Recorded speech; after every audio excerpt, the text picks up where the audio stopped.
Distance nerding. Hey! What's up, ladies and gentlemen? How is everybody doing? Hi. Hi. Hello. Ladies and gentlemen, it is your boy. I am here. Your boy, Young Phil. I am the Basshead Extreme. And I'm also here. The young gentleman to this side right over here, that is Shadu, and he is apparently present. I am present, yes. Present. And we're here to nerd together. All right, ladies and gentlemen, it is Thursday. It is time for the build. I am continuing the build on the Orca. We've got a great guest lined up for you here today, ladies and gentlemen. But before we jump into all of that, as always, to keep in mind, remember, ladies and gentlemen, this entire show, everything that we do here is brought to you by all the good folks over at Dubby. That's right. Dubby is a brand of energy drinks created to help focus, concentration, reaction time with no jitters or crash. Dubby contains no maltodextrin, no sugar, no fillers, no artificial colors or dyes. Find out more about Dubby at www.dubby.gg. Use the code NERDING10 and get 10% off your order, ladies and gentlemen. It is great deliciousness. A whole bunch of new flavors that keep coming out. If you are fans of anime and Japanese culture, which I know your mother and your stepdad's Japanese, so there's that. Right. Your mom and your stepdad are big into that culture as it is. Then I'm sure they would love this stuff, except for the tiger's blood, because your mom can't have coconut. Right. Well, I like it. It's a shame that she can't have coconut, but I mean, allergies are allergies. Yeah, no. I mean, I don't really like coconut that much anyway, but blasphemy. But I do like tiger's blood, so. Okay, there's that. Well, ladies and gentlemen, of course, Graveyard couldn't make it on tonight. Jen is unavailable tonight. But we do have, I was gonna say, we do have Shadu, and that's 2 is better. 2 out of 4 is better than none. So there we go. Exactly. Well, ladies and gentlemen, we are happy to bring on our guests here today. So let's go and get to the introductions here. Let me introduce them, get them on the show here. Ladies and gentlemen, today's guest is a comic creator, a freelance writer, and a journalist who specializes in automotive write-ups. That was interesting when I was doing the research. He's also big into the EDM scene in Canada, so you know he knows good bass jams. Ladies and gentlemen, please put your hands together for Benjamin Hunting. How you doing, guys? No, we're doing great, man. How are you? I'm all right. I'm a little sleepy. You know how it is. Oh, I hear that 100%. I understand the sleepiness. Sorry it's so dark here. It's I don't know what time zone you guys are in. We are in West Coast. Well, I am in West Coast time. He is in Central. I'm in Central. All right, so we're covering all the bases tonight. I'm in Eastern. Yeah. Oh man. Yeah. And that's why we call it the United States. that's why we call it distance nerding. Right? Bunch of people in different time zones still having a conversation in real time. So it's pretty great. How are you? How are you doing, man? I'm all right. It's been a busy week. I don't know what's going on, but I'm just having impossible time focusing on anything this week. So everything I try to write doesn't end up finished. And at the next day, I'm like, oh, I'll just finish it today at the end of writing something else. And then it just snowballs until I'm facing this like avalanche of unwritten stuff or unfinished stuff, I should say. I feel that. I feel that. Yeah, it's not great, but what can you do? You know? Yeah. Is the world a completely different place up in Canada, or in what sense? In the sense that it might be a little bit better up there. It's less dramatic. I can tell you that. Oh my god! Yeah. Oh, I'm sure. Well, let's jump into this, man. I've got a couple of questions that I like to start every interview off with. Of course. Just more so to kind of get to know you a little bit here. So, if a movie was made based on your life, who would play you and why? It would be the 3 members of the Beastie Boys from the Sabotage video. And they would each take one stage of my life. And like there would be like 3 sections of the movie, like, and I'm not even talking about like young man, middle age, older man. It would just be 3 random stages, but they would all be in costume as though they were still filming Sabotage. Oh my god! And why would it be like? Why would that be my choice? Because it's awesome. Yeah. No. You need So- no other reason. It's funny. Famously, Graveyard has said that what he wants for if it was ever a movie made about his life, he's one of my co-hosts that's not here tonight. He would want a different actor to play a different version of him at different times of his life. So, kid version of him, teenage version, but he wants different actors of different races and different ethnicities and everything like that. Yeah, different gender presentations. I mean, Yeah, go for just it. like yeah. So he said like he would want like Meryl Streep as him as a teenager. And I Chris can't afford Meryl Streep. I'm out. Chris Rock as him as a kid, you know. I think as a kid, I would just want to be like an amorphous blob, like a void, maybe a black void. And whenever it's in the room, all light sucks towards that void. I think that would make viewers uncomfortable and possibly put me in awards contention. yeah.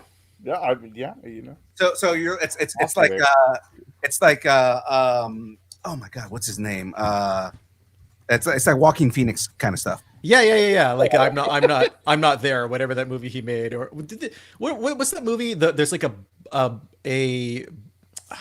can't remember his name now. Folk singer Bob Dylan biopic. Was it Kate Blanchett who played him in that movie? Timothy Chalamet. No, it was. I'm sure there's multiple. Yeah, there's multiple before biopics. that. Yeah. Yeah, I mean, why not? Here's the thing. It's a creative medium. There's no rules. Why can't we just do whatever we want to do? I think that we're so constricted by the ideas of what have come before that sometimes when you propose something that's radically different, it just seems crazy. But in reality, it's no crazy than doing something for the first time. Right. In my opinion. No. No. It's a good perspective. I've famously said Ryan Reynolds in a fat suit for me. So okay, yeah, eating mashed potatoes, that would be cool. exactly. Oh my god, yeah, all the mashed potatoes.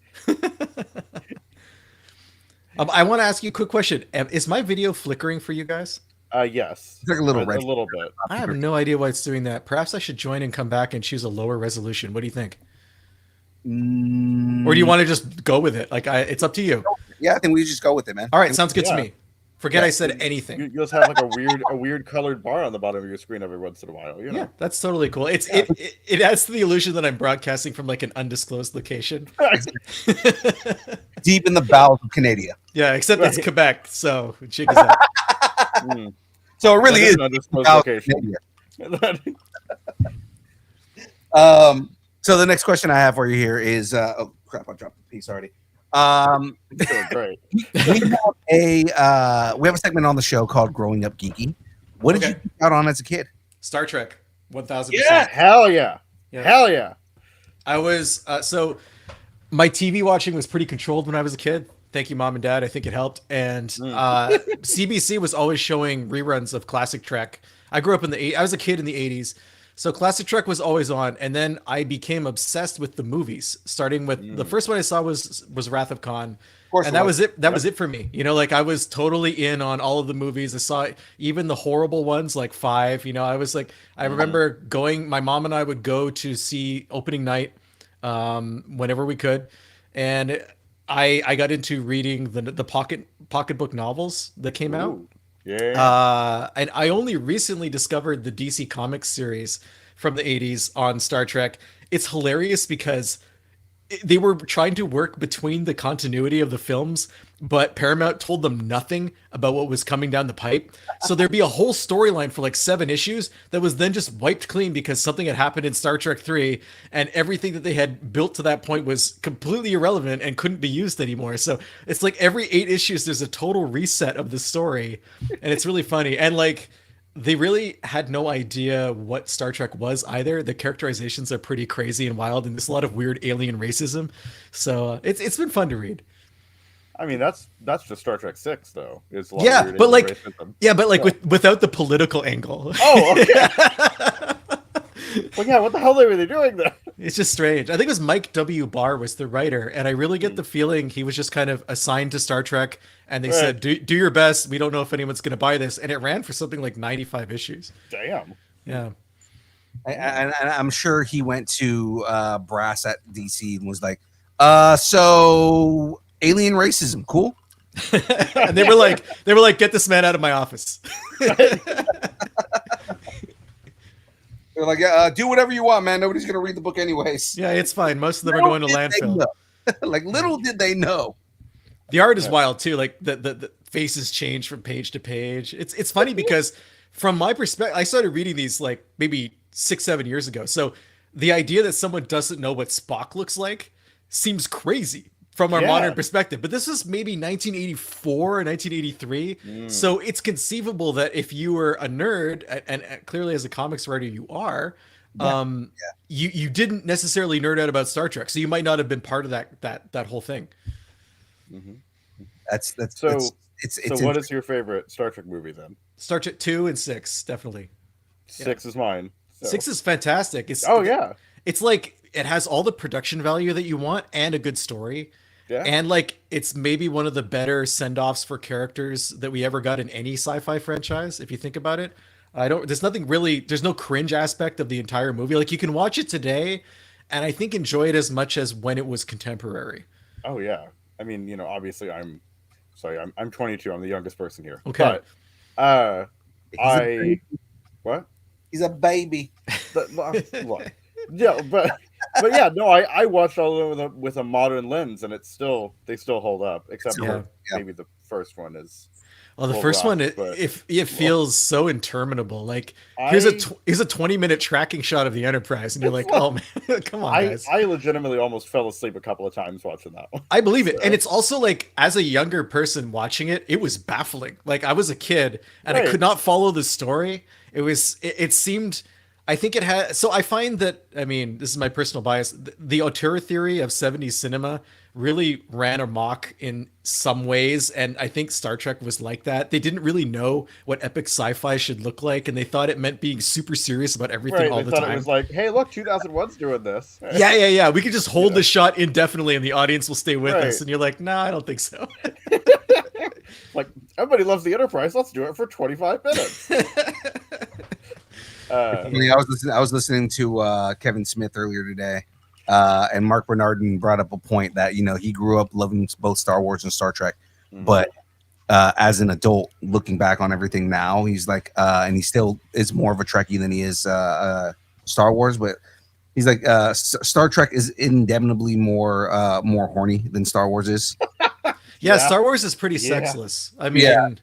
I think I don't know if Star Trek is so much horny as it is the contrast against Star Wars that makes it seem that way.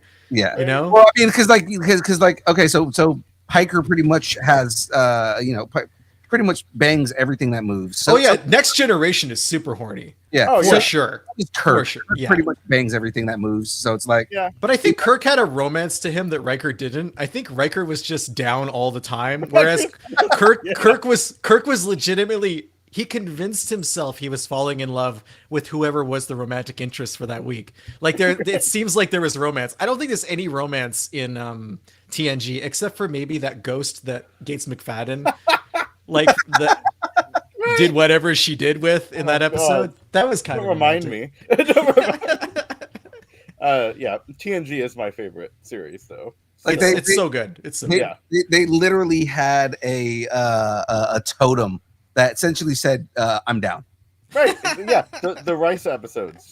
Right. You put the totem up that says, "Nope, I'm down." Star Wars didn't have any of that. You know why? Because it's nothing but a bunch of space monks that are, space monks and kids. Bunch of space priests that preach anti-sex. Yeah, you have to stay pure for Jedi purposes. That's pretty clear. I mean, even Vader wasn't getting on it. You could not get that suit off fast enough to maintain the momentum of whatever passion you. I think also, it probably got burnt off. But they rebuilt it. I mean, but did they rebuild his winger? That's the question. They had to. Definitely, and I think he was constantly refining it and improving it. And what do you think he did in that weird egg thing that he was always enclosed in? That was his private time where he worked on his designs. He's just like, hold on. He's just like. Alone. I'm working. Pretty much. Please knock. You never knock. Leave me alone. I'm baiting. Well, we've got well and truly off track. Yeah, sorry about that. No, please. That's half the show. So where did your love for writing come from? I don't know. I mean, I've been writing since I was a kid, so like it's hard to trace it back. I think it's because I was a super early and voracious reader, and it Mm. just kind of seemed like the natural extension of that. Like I was reading a lot of stories, and so I wanted to tell a lot of stories, and I was lucky that it was something that was generally encouraged when I was younger, although never presented as a career path. And I think those are two really important distinctions to make when you're talking about how kids are presented the world of writing. Like I got to go to in Canada, we had this thing called the Young Authors Conference when I was Ooh. in elementary school, and you would go to Montreal, which is the closest large city, and there would be like legitimate YA authors who would show up, and you could do workshops with them and talk about storytelling and writing, and it was the Awesome, coolest. man. Yeah, it was super awesome. Yeah. It would be like a 1 or 2 day program, and I did 2 or 3 of those when I was in elementary school, but the whole context of that was like, it's great that you're interested in this, but absolutely no one said, hey, maybe make it a career. And I ended up in IT because alongside the writing stuff, I'd been coding since I was like 7 or 8 years old. I had a Commodore VIC 20 and we couldn't afford a disk drive. So I would record the programs onto audio cassettes because that's how you did it back then. Right. So I dropped out of college and just started programming and working, and I got totally burned out on IT. Like it became this complete commoditized industry, and I couldn't hold my interest anymore. And I had always been writing on the side and whatnot. And I decided to try freelancing part time while I was kind of consulting. And after 6 months of that, I stopped consulting and just went full time writing. And that was like 18 years ago. I haven't had a job since then. It's just been straight up writing. And I really wish I'd started 5 years sooner. And the only reason I didn't was because no one ever presented it as a career choice. So if anyone out there is listening, you can write and make a living. I mean, right now, the career path that I had is probably impossible because things change so quickly and things are really different. And there's no straight path to get to this anyway. But I honestly, it's been amazing for me, both personally. It's been rewarding financially. It's helped me build a stable, happy life. And I really think people should pursue it if that's what they want to do. Yeah, no, definitely. I mean, all creative pursuits trying to turn them into jobs or occupations or whatever is going to be non-traditional. So I think part of what I got to ask you is, how did your parents feel when you said that I'm dropping out of college to go be a freelance writer? Well, I didn't drop out of college to be a freelance writer. I dropped out of college to work at a .com because it was like 2000, and that's what everyone was doing. I worked for this guy this is kind of crazy. He had built this perimeter radar defense system that you could wear like a backpack to protect you from guerrilla attacks in the rainforest. And he also applied this technology in an industrial way to like detect things like water spills and oil spills and stuff. So I got hired. This was back when if you had a company, it had to be a .com or no one took you seriously. So he created this .com that to market this product, and like, I don't know, whatever I ended up working for him for like 6 months, but he turned out to be completely insane. And you think? Yeah, it was bad. Like, call the police insane. And so I ended up working at a different .com, and then kind of slid into pharmaceuticals consulting, like on the IT side.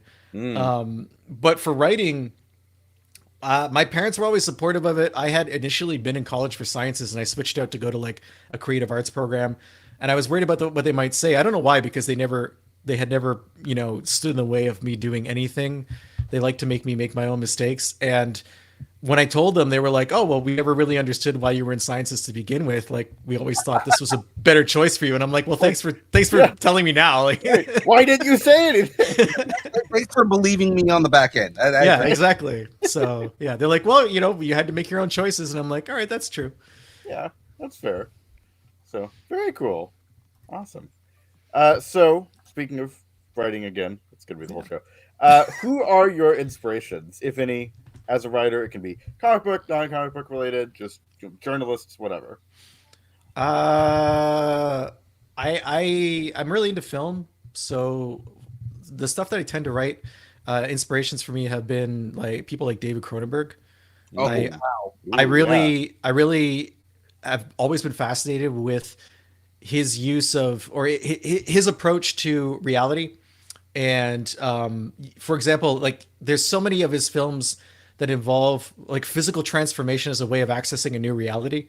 whether it's for the broader world, like a shared reality, or just the individual person, like, movies like Videodrome and Naked Lunch and whatnot, and Crash, where they're modifying their own bodies in car accidents. And in a similar way, an author I read a lot when I was younger was Philip K. Dick. And his science fiction was often about the idea of, is there a such thing as a shared reality? Like, is what I'm seeing the same as what the person beside me is seeing? And are our experiences in any way comparable? And that, I found that fascinating. Just the idea that, you could be sitting in the same room as someone and experiencing a completely different world. So I found those approaches to creating to be pretty inspirational. A couple of my earlier books, Code 45 and Dead Air, really went down those avenues, and I wouldn't have been able to do that if those people hadn't kind of put me on that path.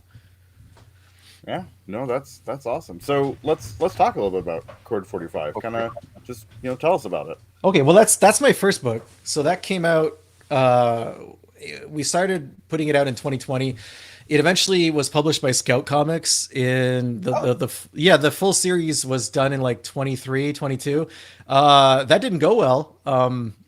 If you're listening and you are thinking about publishing with Scout Comics, don't do that. They are not trustworthy or reliable, but they did publish all 5 issues, and we got a trade out with Simon and Schuster, and that went out. And it would have been nice if they'd actually paid us our royalties or stopped selling our book when our contract ended, but they were incapable of doing either of those things. So anyway, I don't want to expose your podcast to legal action. But... No. We do that unintentionally constantly. So, So that book was about a subway driver named Vanessa who, she starts working the night shift, and she's a new worker, driver, and she discovers that all of her colleagues are terrified by what they call dragons that live inside the subway tunnels. And she eventually realizes that they're all self-medicating just to get through their shifts. So they can't tell whether what they're seeing is real or whether it's a hallucination from their various habits. And the book is about how she has to get to the bottom of what's happening to save the life of someone she cares about, and tie it all into like a dark secret about her own family. Ooh. So I based a lot of that on my experiences in Montreal in the early 2000s, and being in the rave scene at that time as a promoter. And it was fun to tie all that stuff together, and again explore the idea of like what's real and what's not, and is something real because you tell me it is, or something real because I'm experiencing it. And that was kind of the path I went down with that book. My co-creators on that were Angela Hodge and an artist named Joe Ng. Ooh, very cool. Very, very cool. So you do tend to focus on like mental health a lot, it seems like. Yeah, I mean, so what's the book that's coming out on Kickstarter in October, Model UN, is the first book I've written where it's not like super heavy and sad all the time. Like the other books aren't necessarily sad, but there's stuff going on that's sad. And like for Model UN, it's almost like giving myself a break, and I'm just telling a funny story that I enjoy and I think other people will enjoy, and hopefully it's not heartbreaking. So it's been a totally new experience for me to live in that space for a while.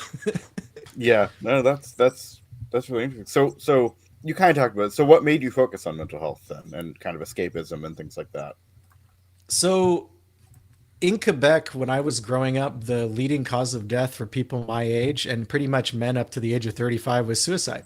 Oh my. And at that time, Quebec, if it had been a country, would have had the 5th highest suicide rate in the world. Shit. No one knows why. And there was not really a lot of introspection in Quebec society about what was happening. And as a result of that, I lost a lot of friends. And I didn't realize this wasn't normal until I met people from other parts of Canada or other countries who hadn't had 5 people in their lives kill themselves by the time they were 20 years old. Oh, God. That was just what we grew up with. And Wow. I thought that people should know that that wasn't normal, and that that's kind of what was happening. And I thought it was also a way for me to respect the memories of people that I'd lost, and talk about these kinds of issues in a way that I thought made them more accessible than when they were presented to me when I was younger. Because depression is still obviously not an easy thing to deal with, but I do think that it is a little bit easier to discuss it openly today. There's still a huge stigma, but at least there are conversations. And I say that as an adult, and I know that if I was younger, I might not feel the same way. I might not feel that I could have those conversations safely. but it was a different time, and approaching it now, it was somewhat cathartic to be able to talk about that. Yeah, I agree. I feel that. That's horrible that that happened to you. I, you know, my condolences and all that. No, I And appreciate that. But like I said, I didn't know it wasn't normal. So, I yeah, don't know. and it's horrible. I have to ask this then, just because the nature of being in that kind of, not environment, but like kind of being in somewhere where that thing is kind of that kind of thing is prevalent. Do you have a dark sense of humor? Oh yeah, for sure. I don't know if it's related, but No, for sure, It for is. sure. It's 100% is related to that, mainly because I'm a veteran. I'm a U.S. Army veteran, Okay. and a lot of the things that, in order to get through some of the things that we have to deal with, things that we have to see, and everything like that. Same thing when it comes to the U.S. We have the highest rate of suicide of any demographic in the country. Okay.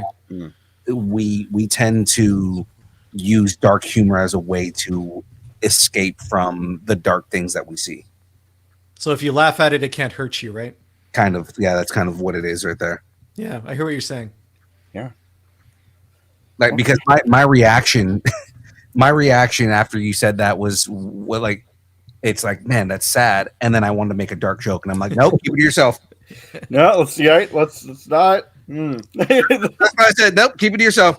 No, but it is very important to talk about these things for people to be Yeah. aware of these things. Awareness helps to save people. Yeah, and you know, and honestly, like, to kind of expand on that, if you are joking about it, you are talking about it, right? Mhm. Right. Like, Yeah. that's breaking the silence. And if the worst thing that can possibly happen has already happened, then joking about it is by definition no worse. You know, like, Yeah. you're not compounding the issue. The worst thing has already happened. Like, the worst case scenario has come to pass. If you make a joke about it, it's not the end of the world. If that's how you're processing it, for sure. Right. Yeah, no, definitely. Again, not a psychologist. This is No, not, no, this that's- is not medical advice. I'm I not- Yes, everybody, do not use this show as medical advice. We No. are not doctors. Bad idea. I'm not a doctor. My sister is. about Phil. We can go ask her. What? I said my sister is. We can go ask Well, her. that's not. Not the right not on the kind of show, doctor. Not the right kind of doctor, but I mean, you know, she's a doctor. If you specify medical doctor, not just have a doctorate, that's a different. No. No, so, She's a physical therapist, but like she's like a doctor of physical therapy. oh, So cool. I Very cool. honestly, like, I've had a lot of back pain over the last couple of years, and physiotherapists have changed my life. It's like, on it, pain can become this prison, and I don't think that the people who unlock the key to that prison are given enough credit. So shout out to your sister. Yeah. yeah, shout out to you, Jess. So, okay, I guess here we go. What am I going to do next here? We talked a little bit about your childhood. Let's talk maybe more positive, hopefully. Well, childhood, other than that, was good. Yeah. Right. Okay, great. Yeah. Okay. So, for Model UN specifically, did you take from any experiences you had in school? Oh yeah. Were you part of your school's Model UN? Did you have So- Model UN? So it's a yes and no question, because there was no Model UN at my school, and I Okay. always found that disappointing because it seemed like a really cool thing to do. Right? Did you have it? No, I didn't. Did- I wanted it. It was always presented as like the coolest thing in any media presentation, like TV or a movie about it. And I think part of that was because they always ended up on a field trip to like New York City. It was inevitable that that's where you would end up by the end of the episode or the movie. Right. Yeah. But so I was expelled from my public high school when I was like 14, and I grew up in an area. So Quebec is 95% French speaking, and I'm an English speaker, and there are very few English schools. So my only option was to go to, as a scholarship student, to this small private school in my town. I was lucky it was there, I guess. But that school, maybe 200 kids from all over the world. So in a sense, that was my United Nations. I was being exposed. It's a small. When I say small town, I mean like 4 or 5,000 people. So I hadn't been exposed to the world at large. I go to this school. I meet people from everywhere. Opens my perspectives and broadens my horizons and all that good stuff. But it was also a horrible time for me because it was modeled after like the British boys' school experience. Oh, It was a no. mix. It was a mixed gender school, but it had all those ridiculous traditions and like prefects and different houses. It was a boarding school. I was a day student, so I didn't board there. Thank goodness. I was a very mouthy kid, and I had issues respecting people who didn't respect others, and that came to the fore in that environment. And so I had like 3 really rocky years in school. And when I was working on Model UN, I decided to not focus on that part of the experience. I was like, what can I take out of my high school at this private school that was horrible? And what can I take out of that was positive and funny and like weird? And how can I make that interesting for people to read? And that was where I drew from my own personal experience, because part of the book is like it allowed me to look at hierarchies and poke fun at how you impose hierarchies on kids and it's dumb. I mean, it's not it's not the natural order of the world. And you have this hierarchy within a hierarchy if you have a model UN, because there's going to be all these kids who are pretending to be representatives of various nations. Those nations have a pecking order in the world in the 90s. There's going to be a secretary general, and you know that person's going to be a keener and they really want to be there. And there's going to be people in the back rows who are just there for credit. Like they don't have a drive to be doing all of this stuff, right? Right. So I got to put all those kids in like a room and then shake that room up, and then suddenly aliens are there, and it's like, oh no, what's gonna happen? And the fun thing about examining these kinds of hierarchies is the people who emerge as heroes and leaders aren't necessarily the ones who had installed themselves in those positions in the first place. So it was a fun way to examine that. And then on the flip side of the coin, you have these aliens where I purposely made their leader a bit obtuse and pig-headed and unwilling to admit that it was wrong about, maybe these kids aren't actually the United Nations. Maybe we should be talking to someone else when we're negotiating their entry into this galactic council. But this person refuses to admit they're wrong, and so everyone has to walk on eggshells around them and accommodate their bizarre behavior. And you have these two contrasting hierarchies at that point. And whenever you have that, I think you get a chance to have a lot of comedy and have a lot of fun. Oh, that's really fun. So It's funny because you mentioned being in Quebec and the whole everybody speaks French thing. Yeah. The dark joke that came to mind earlier had no. to do with the French people. So Oh, really? Okay. so funny that you kind of brought that up on your own. But yeah, that's cool. All right. is it cool or is it just a jackass move? Well, I mean, I wasn't saying you were cool. I was saying what he was talking about with his inspirations was cool. But the book is cool. To call the French the problem. Well, okay. Look, the French are the problem, but that's beside the point. But keep in mind that here they're not French; they're Quebecois, they're Canadian. So right, the French hate them just as much as our people came here in the 1700s, 1600s, and cut themselves off from France, and then there's this parallel development. So right, yeah. It's really it's I do find the history of Canada and Quebec specifically fascinating. It's super weird. It's very different from what you would expect, for sure. And debates around nationhood and what that means and all that. It is fascinating. So, but I'm going to get off on a tangent and a half if we do that. So, So you kind of talked about what inspired doing the Model UN thing. So just I guess more about inspirations. It's a very, very weird book. So thank you. Why? What kind of I mean, what it's funny because okay, so that's a good question. I've been working on our previous book, Dead Air, with my previous collaborators, Angela and Joe, and Joe had a medical issue that kind of took him out of the art game for a while. And while we'd done 2 issues and we weren't sure what we were going to do with the third. And in that period, I had a lot of time to think about just other story ideas. And I had the words Model UN rattling around in my head. I don't know why. It just happened. And at first I was kind of thinking, okay, I can make this like a Freaks and Geeks style slice of life book where this misfits are in a Model UN and we just follow their day to day, and they have various adventures in high school, and it's kind of fun and interesting. And I was thinking about doing it in a manga style, not because I'm overly familiar with it or I'm a huge fan, but it just seemed like a really interesting format, a really interesting structure to put that type of story into. And I like to try different things and challenge myself story wise and writing wise.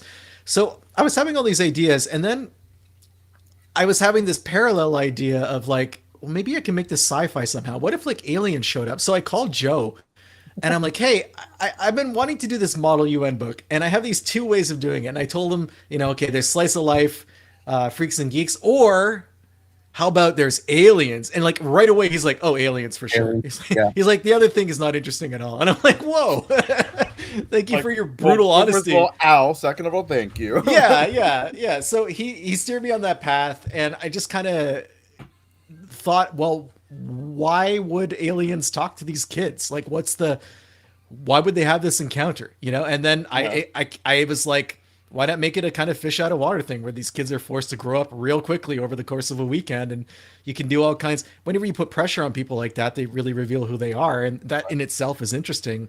And I'd been reading the manga I enjoyed the most in recent years was this book called Skullface bookseller Honda-san, about a woman who was working in a bookstore in Tokyo, and it was honestly just her experiences selling books to people and what customers were like and stuff.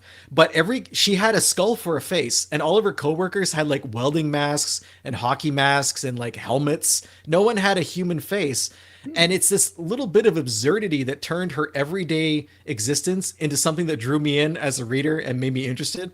And that was, I think, something that maybe pushed me towards the aliens as well, where it's like, well, you have these normal kids doing normal stuff, and then you throw in something that's so strange that they have no context of reference for, and it becomes something else. So, I mean, yeah, that's why there's, like the genre of like, magical realism or whatever is so popular.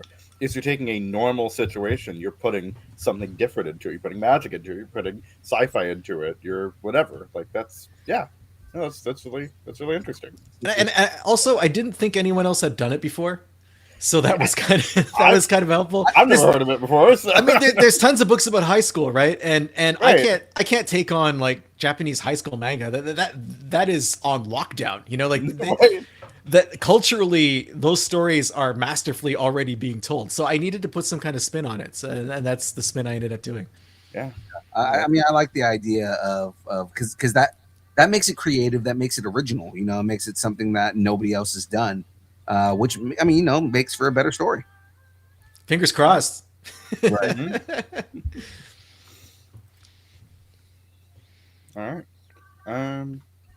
So we are going to move on to journalism. You're also a journalist. So you primarily write about the automotive world. So how did that happen? Like, did you kind of just fall into that? Did you want to like pursue it, or? So in a way I fell into it. I've always been into cars since I was a kid. My dad was collecting Studebakers, old cars, when I was younger, and we went to a lot of car shows, and we go to NASCAR races, NHRA drag racing, kind of travel around New England and check things out. So it was in my blood, but I never in a million years imagined it as a career. I didn't want to be a mechanic. I didn't see much of a future in it because I didn't know how much longer we'd have oil. I mean, it's weird to say that from the 90s, but there was a lot of fear mongering about, peak oil and stuff like that. And anyway, if only. Yeah, and it also requires a ton of skill to do that kind of thing. And it wasn't where my life was going at the time. So I just thought it would be a passion. But when I started freelancing, I was finding a lot of jobs online. I was super interested in cars and involved in them, and building them and racing them and stuff like that. So I had that background, and I found I was able to find jobs that leveraged that, where I could really easily write whatever needed to be written in that area. And I was really lucky in the sense that I found a couple of clients that let me write hundreds of articles about cars that very few people ever saw. And it was, the thing about writing is it's a muscle, right? You have to constantly use it. Yeah. and it gets better. And the stuff that you write at the beginning is not as good, quote unquote, as the stuff you write later on. So by the time my profile had risen to the point where larger publications were noticing that I existed, I had gotten so much crap out of my system. And I'm super grateful for that. And I was able to start pitching major magazines, newspapers with story ideas, stuff, original ideas that I'd come up with, and feature stuff. And then I moved into reviewing like drive reviews where, you get a vehicle, you drive it for a week and you tell the world what you thought about it. And it is in that sense, it's something that I fell into because when I started freelancing, the very first thing I ever had professionally, well, I'd had some newspaper stuff published in my hometown, but the very first thing I ever had professionally published was in the Journal of Medical Economics. And that was for like a long time. That was my one thing in my portfolio. And I built my career on that article. So a lot of the early stuff I wrote was tech focused or pharmaceutical or medical device focused. And in the meantime, in the background, I'm just like busily writing about cars, and Right. you build a mountain of this stuff up and you climb to the top of that mountain and you build another mountain and eventually you can see a career. Yeah. No, So, that's really cool. That actually a cool way to just fall into that. Like, Yeah. To just kind of, that's awesome. Just kind of climb the mountain of content you've made and yeah. just figure it out. Yeah. And back then we didn't call it content. It hadn't yet been demeaned to that point. Like it was still, Oh. it was still considered. Sorry. No. You're using the Media. vernacular. You're using the Media. vernacular. How about It's media? okay. Is that There you better? go. Sure. he's also Yeah. 22, so I mean, there's that. Look, I'm also a writer, so whatever. So having your value denigrated by society is all you've ever known, right? Like yes, it is. Yeah. I also do YouTube stuff, so Oh man. Okay. yeah, I mean, we're doing YouTube stuff right now, so That's true. We're I actively know. creating YouTube. yeah. So we're demeaning ourselves to the max at this That's point. the only way to make your art is to demean yourself. so speaking of content, tell us more about your podcast. Oh, yeah, sure. Unnamed automotive podcast. That's right. So Automotive podcast. it's the worst name in the world. We didn't know what to call it. We didn't know how long it was going to last. 10 years later, that's what it's called. I mean, Right. It's awful. We have 400 episodes now. It's my partner and I, Sammy Hajisad. He lives in Toronto. Does kind of what you guys are doing, long distance conversation. It's a way for me to talk to one of my closest friends in the world for a couple hours every week without fail, and we get to talk about cars in a much less formal way than we do in a newspaper or a magazine. And that's not to mean disrespectfully, but in a more approachable manner, I think, and talk about maybe aspects of the industry that you can't necessarily talk about in print. So it's been a blast. I actually recorded an episode tonight. I was pretty low energy, so I don't know what's happening now. I feel like way more in tune with what's happening. And it's been a lot of fun. I really enjoy it. And the cool part of it, and I'm sure you guys are familiar with this, is interacting with listeners and having people write in and talk to you about what you're talking about and ask questions and relate it to what they're doing in their own lives. I've had people travel from Europe to Quebec and ended up meeting them because they were listening to our podcast, and I made some really great friends that way. So it's pretty awesome, I think. And it blows my mind that when I was a kid, the idea that you could start some type of broadcast and have people from all around the world listen to you every week and like follow what you're doing and be involved in a community you're building, that seemed impossible. That was something you had to be on the radio to do or be on TV, and there were like 7 positions that would allow you to do that in the entire world, right? And now we're doing what we're doing right now, and it's absolutely amazing. It's easy to lose sight of that, I think. Yeah, I think about that every day. Like I think about like, just like, man, I'm really doing this. We've been doing this for about 4 years now, so it's like, but having these conversations and connecting with different people and connecting from everything from indie to people in the like that are in the mainstream part of the industry. Like it's amazing being able to talk to just creative people in general. It's truly incredible. Yeah. Oh, yeah. So, Phil, do you want to take the next one since this is more applicable to you? Oh yeah. Hold on. When I was writing this specifically, so we were talking specifically about you being a rave promoter, right? So back in the day, you were a rave promoter. I used to be an EDM DJ, Okay, cool. I did mostly big room electro, dubstep, D&B. I've been itching for like the last year and a half to find some tables and go and do a boiler room set because I really want to do one really bad.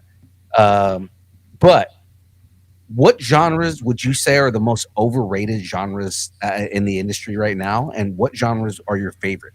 Overrated? Was that what you said? Yeah, like what would you say? Like, God, I hate when a future bass song comes on, or Well, the beautiful thing about what we were just talking about like how there's things are so accessible and you can create your own audience. I don't have to listen. So I'm not promoting anymore, which means I don't have to listen to music I don't like. I don't have to be in the room when I booked a DJ who spins a genre that I don't enjoy because I know it's going to draw 400 people.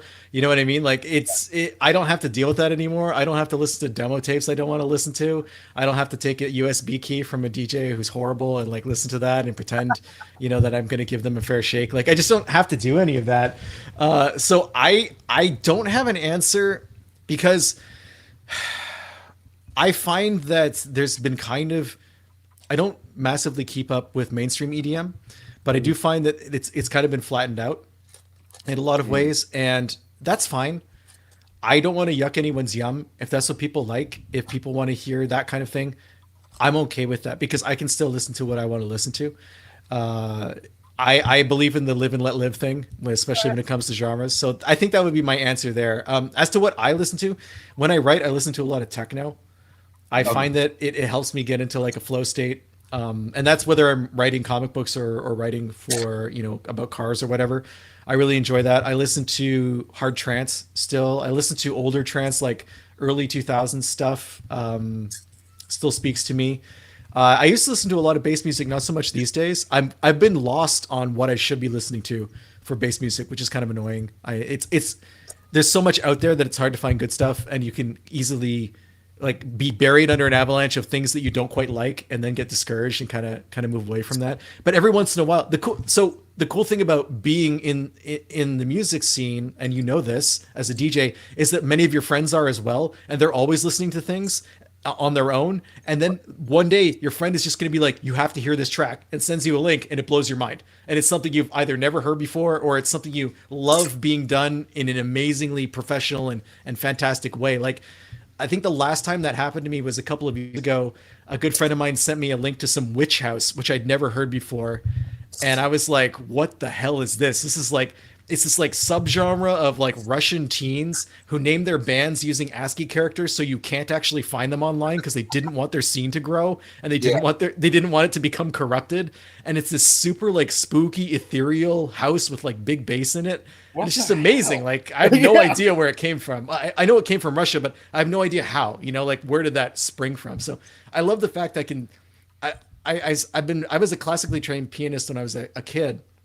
And so like I'm 30 years later or 35 years later from that experience, I'm still getting my mind blown by new music. And I think that's incredible. Yeah. That's insane, man. What about you? What do you hate? Just get it out there. I can say what I used to hate and grew on, and now is probably one of my one of the genres I gravitate towards a lot towards now is I used to really hate hardstyle. Okay. A good friend of mine's a hardstyle DJ, so it's just always been in my life. Yeah, I think there was something about like just the glitch bass that really just got on my nerves. And then I heard enough of it and I was like, I actually really like this genre. Plus you get those cool European vocals where like it's like people phonetically speaking English and they don't really know what they're saying, but they're saying it with such devotion and dedication and intensity that it just overwhelms the track. That's fun too. That's a real hardstyle thing. And the other thing I like is I think what really made me grow on it is because in the bass scene, specifically like an EDM, every now and then you would just get like a wild hardstyle drop in the middle of a dubstep track, and it's like, this is pretty intense right here. And I just started realizing like I actually like this. I like this a lot, actually. When I was performing at the same time as promoting, I played metal guitar over hard techno. And we had like a live PA act that did that. So that was a lot of fun. And you would show up at raves and freak people out because they weren't they weren't used to seeing that kind of thing. Like in the scenes that I was in, hardcore was really popular, both happy and just regular hardcore. Yeah. So it was like you get a real mix of kids in the broom. And I say kids, I was a kid at the time too. And they're not used to seeing like what was happening on the stage. And we had a pretty elaborate, weird stage show that went with it. So that was a blast to do. You But know, I don't miss being up until like I don't miss playing a show at 2 a.m. and then driving to another show at 5 a.m. I can tell you that. no, either. What I do, you know who is doing something really cool right now, Sullivan King. Okay. He is doing something that it seems natural when you listen to it, but he does like metal dubstep crossovers. Oh, that's cool. Yeah, so like he's putting like metal vocals and like really hard guitar over like dubstep tracks, and it's like this really works like really well. It does. I mean, there's a certain angularity to some types of metal that I think really lends itself to that kind of application. And I think that's why I think like whenever I hear it, I know it works. Like I get excited anytime I see a track with Sullivan King on it.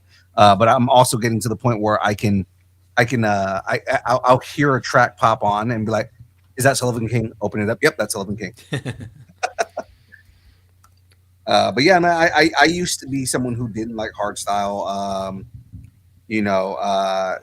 It just like I said, it grew on me really, really like kind of hard.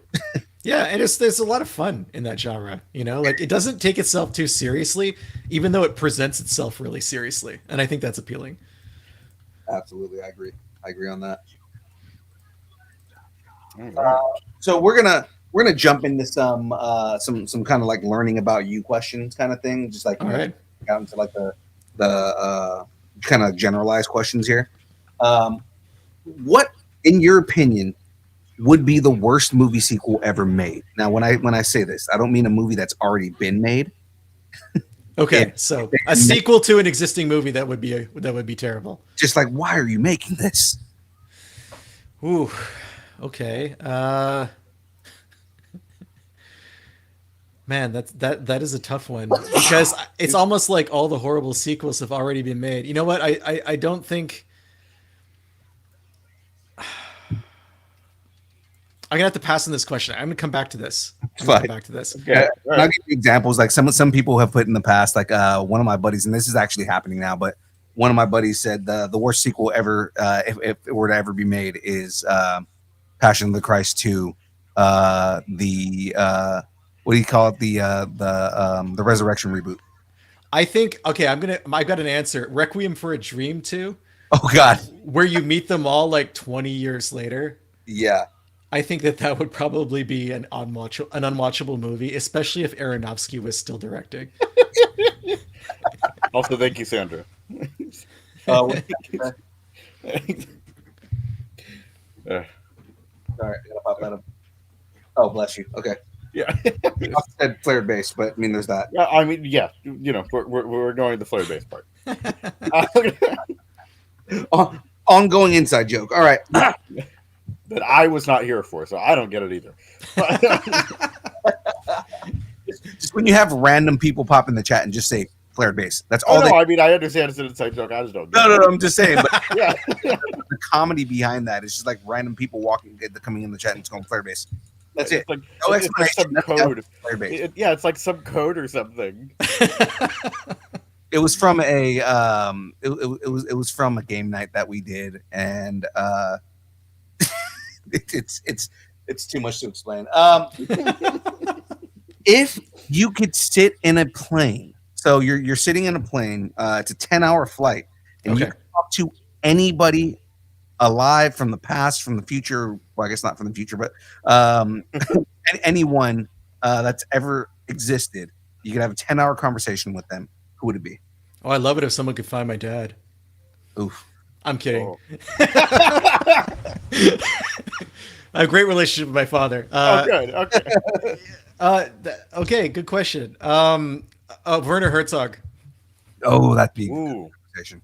Because Yeah. once I grew tired of the unending darkness of his worldview, he could just lull me to sleep with his dulcet baritone. It would be amazing. Oh. Like I can't think of a better lullaby than having Werner sing to me in like seat 1A on a 10-hour flight. That would be incredible. You are a writer, dulcet baritone.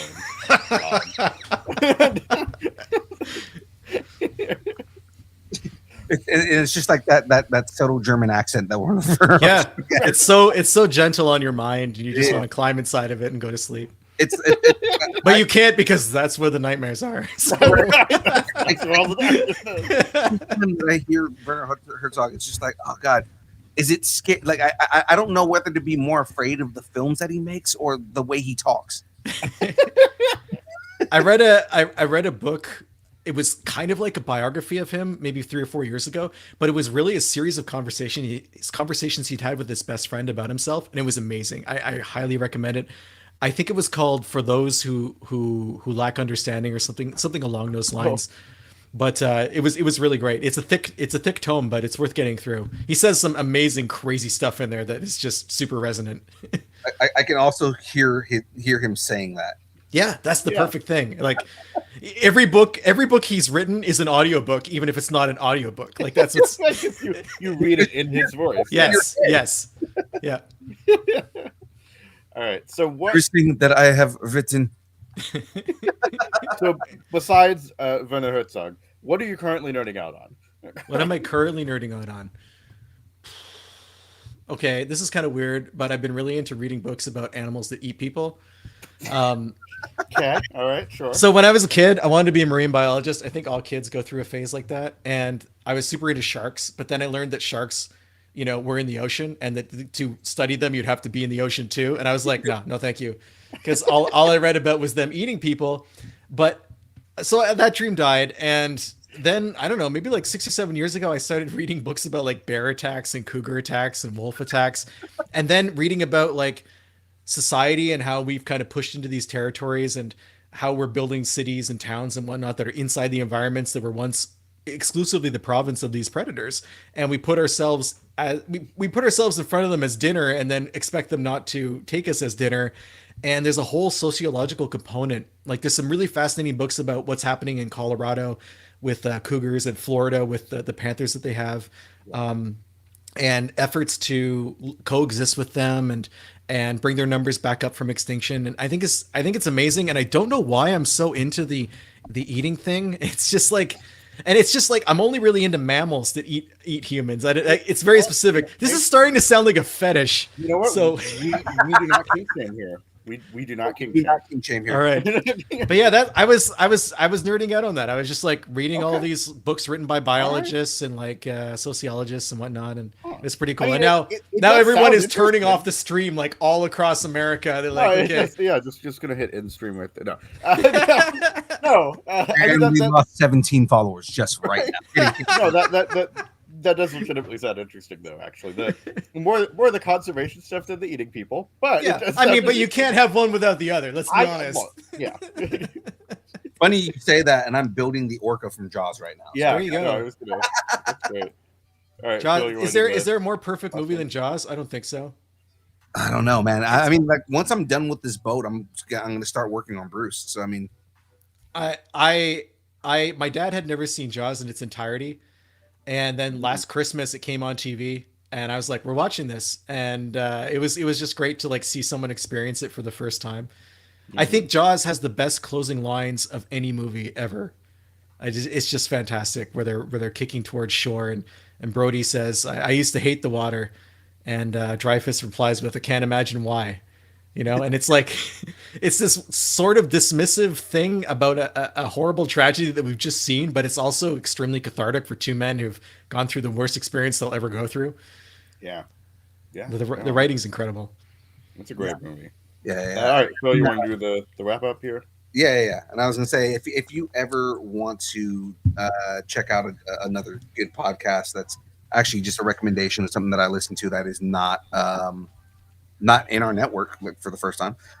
There is a show I listen to called, and it's now called Cinema Story Origins. It used to be Disney Story Origins, but what they do is take the original story that you know and love, or they take the story that you know and love, whether it's Disney or new movie, and he compares it to the book. Okay, that's pretty cool. Yeah, and what he does is not just that, like he retells. So like he'll retell the Disney story and then go and actually read the book and like act it out and everything like that. So he plays the Oh, characters and tells a story. that's It's nice. it's really cool. So again, it's called Cinema Story Origins now. He is currently on episode 2 of Jaws. Okay. Jaws is such a weird book because it's like Jaws is super 70s as a book, and the movie is super 70s as well, but in a completely different way. Yeah. And that's not, I don't think that's very common when you're like adapting that type of material to remain in the era, but like almost at opposite ends of But, what like that era is. diametrically opposed Yeah. portions of the era. Yeah. Yeah, like the movie's missing all of the weird like affair stuff and like Right.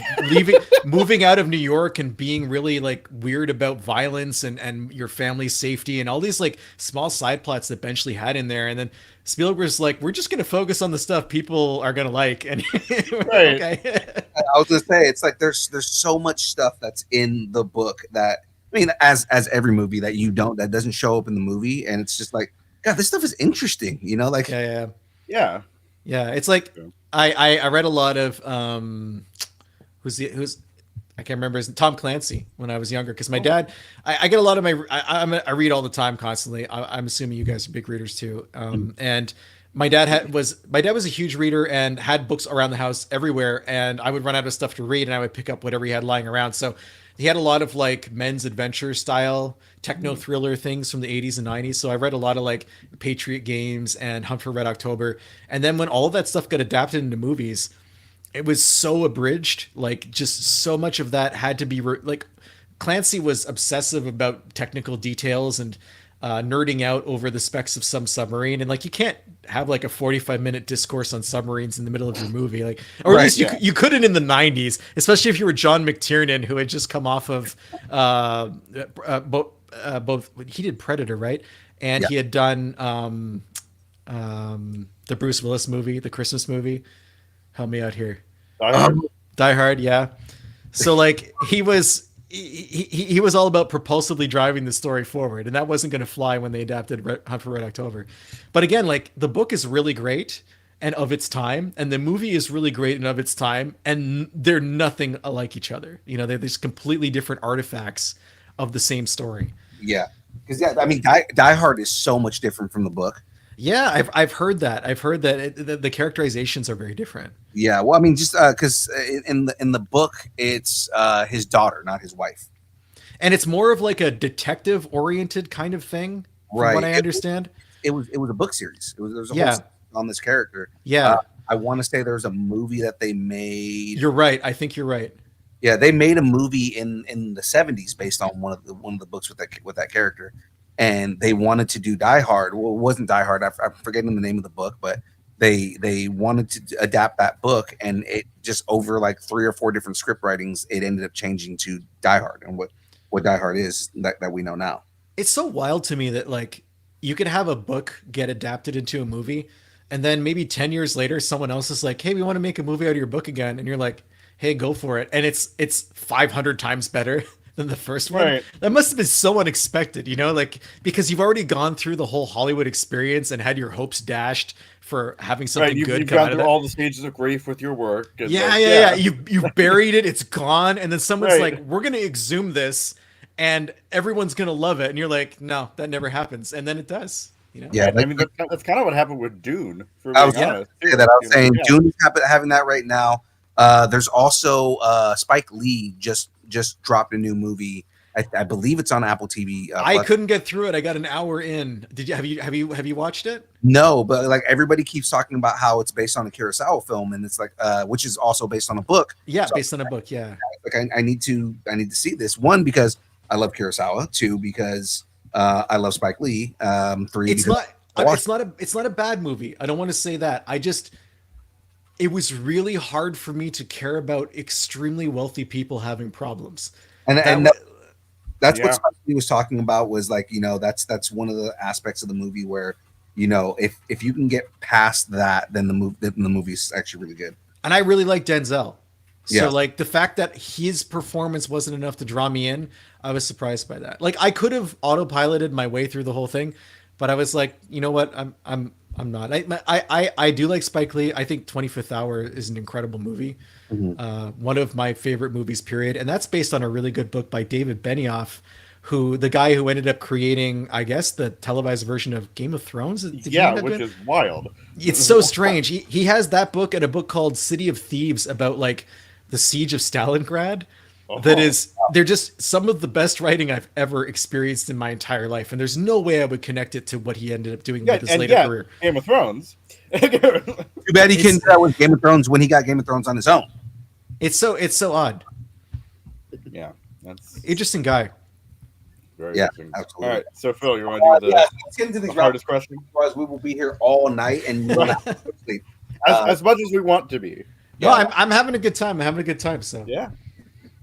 So I'm gonna ask you the hardest question that you've ever been asked in your life, man. Are you ready for this? No. Yeah. Is it about where my dad is? Because I've already covered that. Yeah. No, actually, where is your father right now? I'm sorry? So where is your father right now?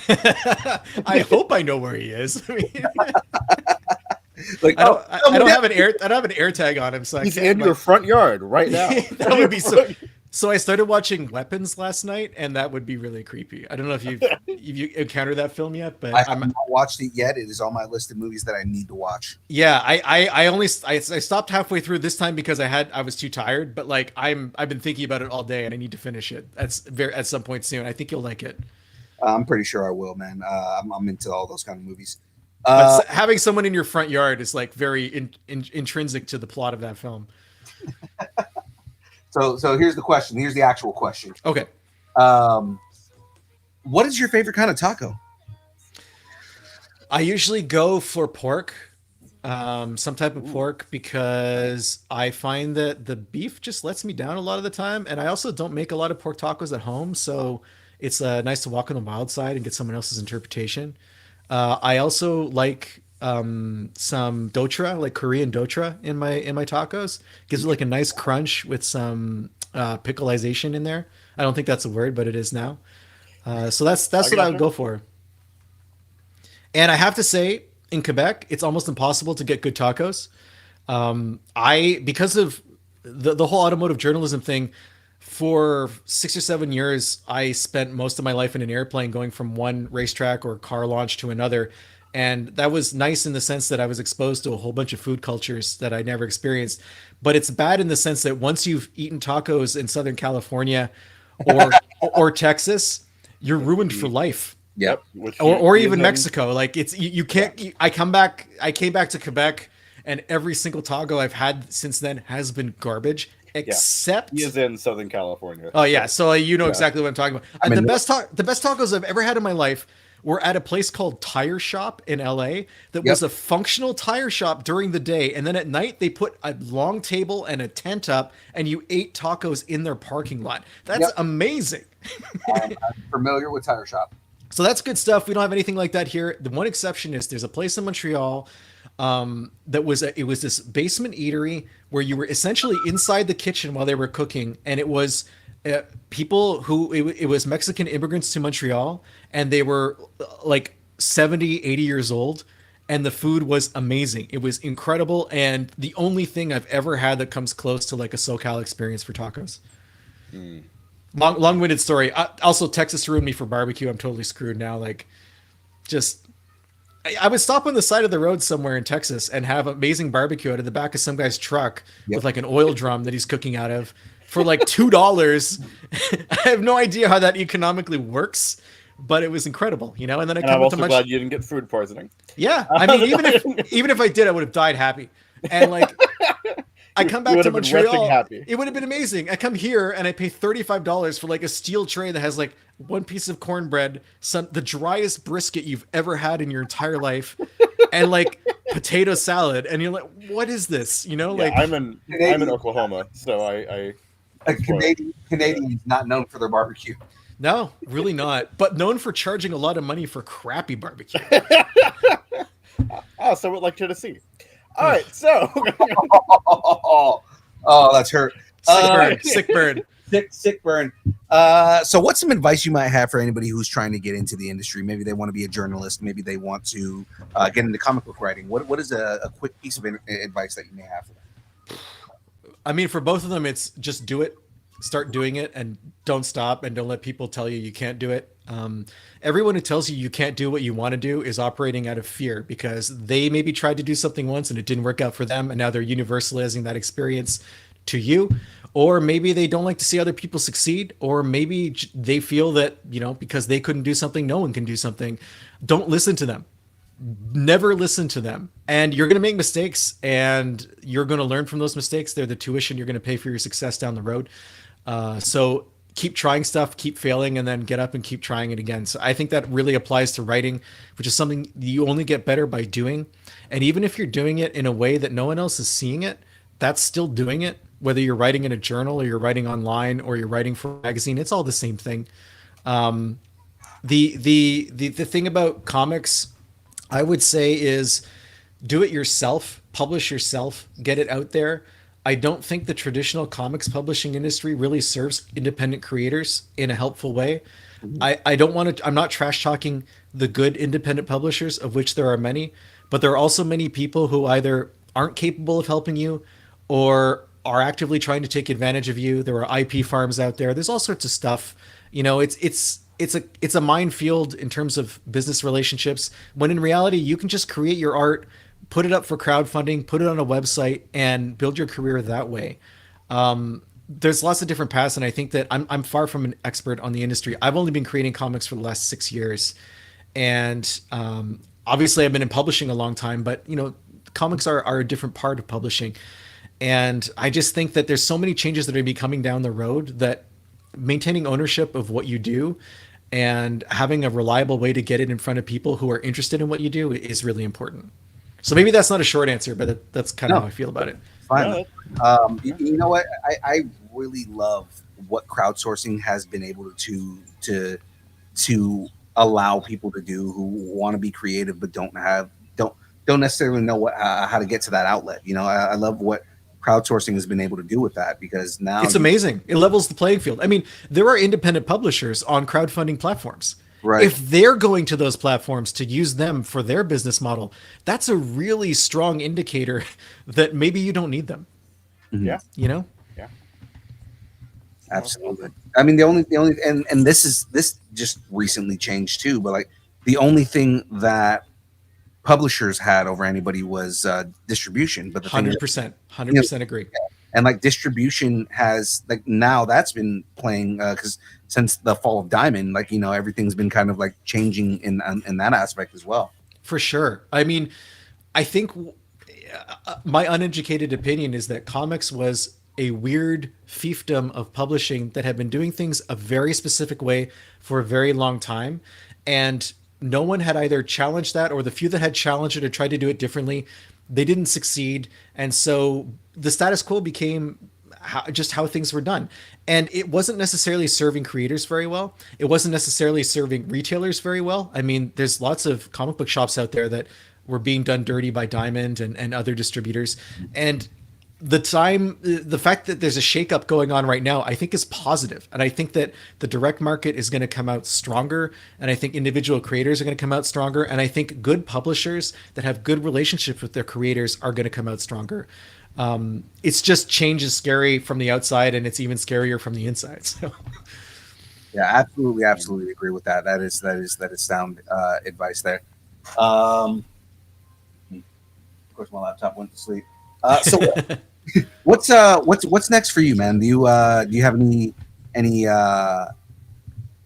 shows that you're doing? Do you have any live action things that, not live action, but like projects? Like you plan on going to like Comic Cons with Model UN once it comes out?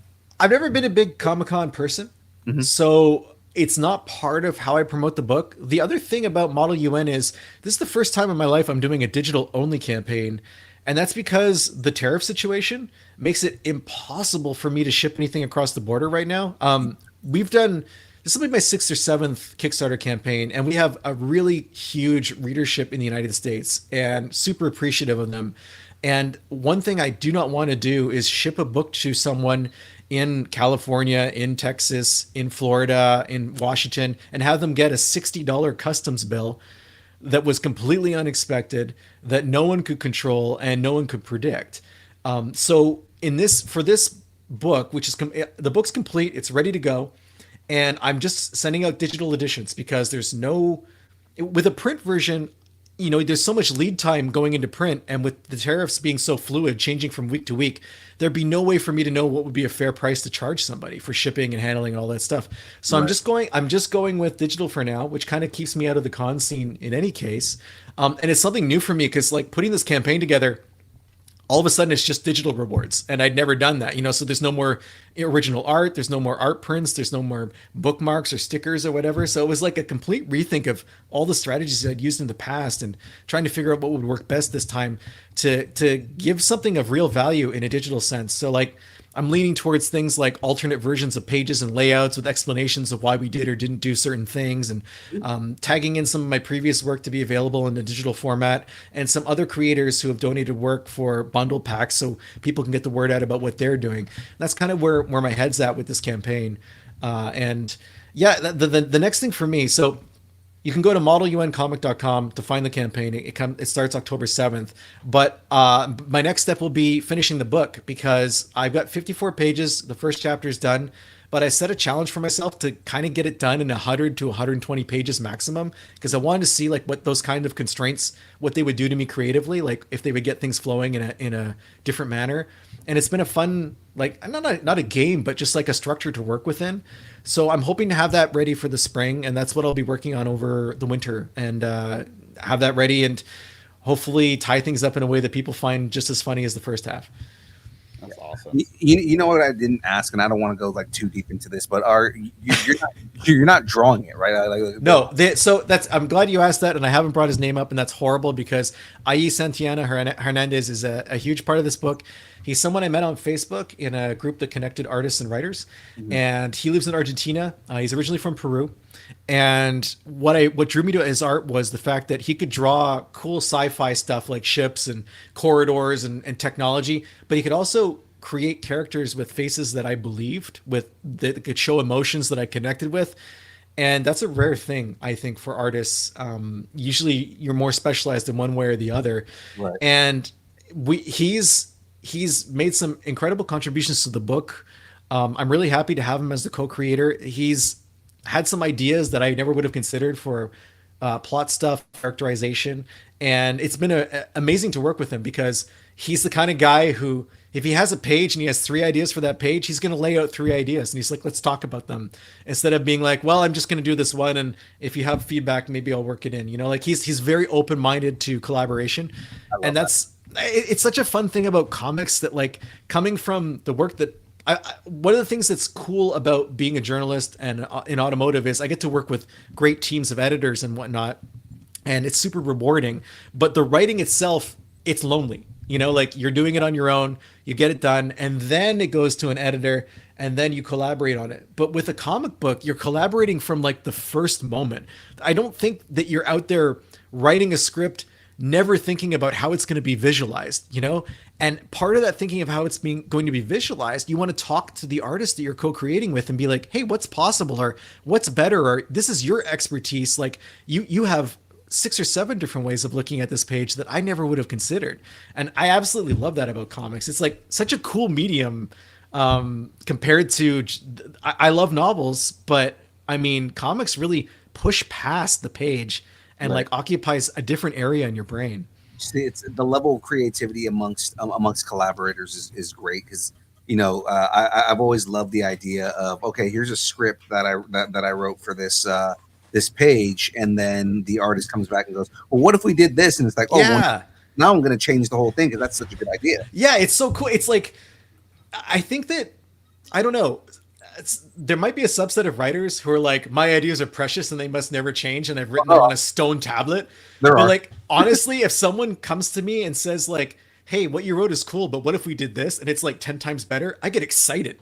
And and like you just said, it kicks off a whole process in your mind where you're like, well, if we're changing this, then what about this, that, and here on this other page? Right, like it's dominoes falling. Yeah, totally. It's totally dominoes, and it can change a whole story. You might think how the story is going to go and how it's going to end, and then there's like this one butterfly flapping its wings on a panel, and it like blows everything down, and all of a sudden you can see how it could be better. And that's ultimately, I think, what we all want, to like more effectively communicate our ideas to the reader. Right. and collaboration makes that possible. It's incredible. Sorry if I get excited about this. No, please. We want you to get excited for this. That's the show. Yeah. This is why I brought up when we were talking earlier. It's like if you can stay the full 2 hours, this is how these conversations end up going. Like Yeah. we also want to respect your time. You've been up and going nuts for the entire day, so we want you to get some rest. I'm having a good time. You want to push to? I want to go to like 10:30. I'd love to keep talking. Yeah, man. If you're down for it, so are we, man. We're going until 11 o'clock your time, man. So I mean, Yeah. So cool. All right. Well, yeah, I do have a bracket. I have made a bracket. Okay. Tell me more. Okay. So usually half of the show is an interview. The other half is bracket. You can stay for the bracket if you'd like to. I had to kind of panic, not really panic, but the person who normally does brackets is not here. Okay. For our brackets, think like a Sweet 16 bracket, but with like nerd stuff. Okay. Yeah, it's that kind of thing. So this has 12 entries in it, which should divide up evenly. So what category are you doing? Well, this is inspired by something we were talking about earlier. I made a Star Trek series bracket. Oh wow! Shit, let's do this. And we may have done a Star Trek bracket already. It's I don't think we've done a Trek bracket. We've done Star Wars brackets. Why haven't we done a Star Trek bracket? Okay, so we're doing a Star Trek bracket, and even if we have, it was probably before some of the newer stuff. So I'm sure Grave has one written because he has like 12 different ones that or at least ideas that we haven't like gone through yet. So yeah, well, here we go. Then I'm completing the prophecy here. So this is just television series. Okay. So we have the animated series, The Next Generation. The animated series, as in the one from the fucking 80s, the weird 70s one, the Filmation style, the weird 70s one. Yes, it is technically a Star Trek series. No, that's not. I was just making sure that's. That's what I'm talking about. So animated series, Next Generation, original series, Voyager, Lower Decks, Deep Space Nine, Picard, Enterprise, Strange New Worlds, Discovery, Short Treks, which is technically one, and Star Trek Prodigy. What an embarrassment of riches we've been given in the world of Star Trek.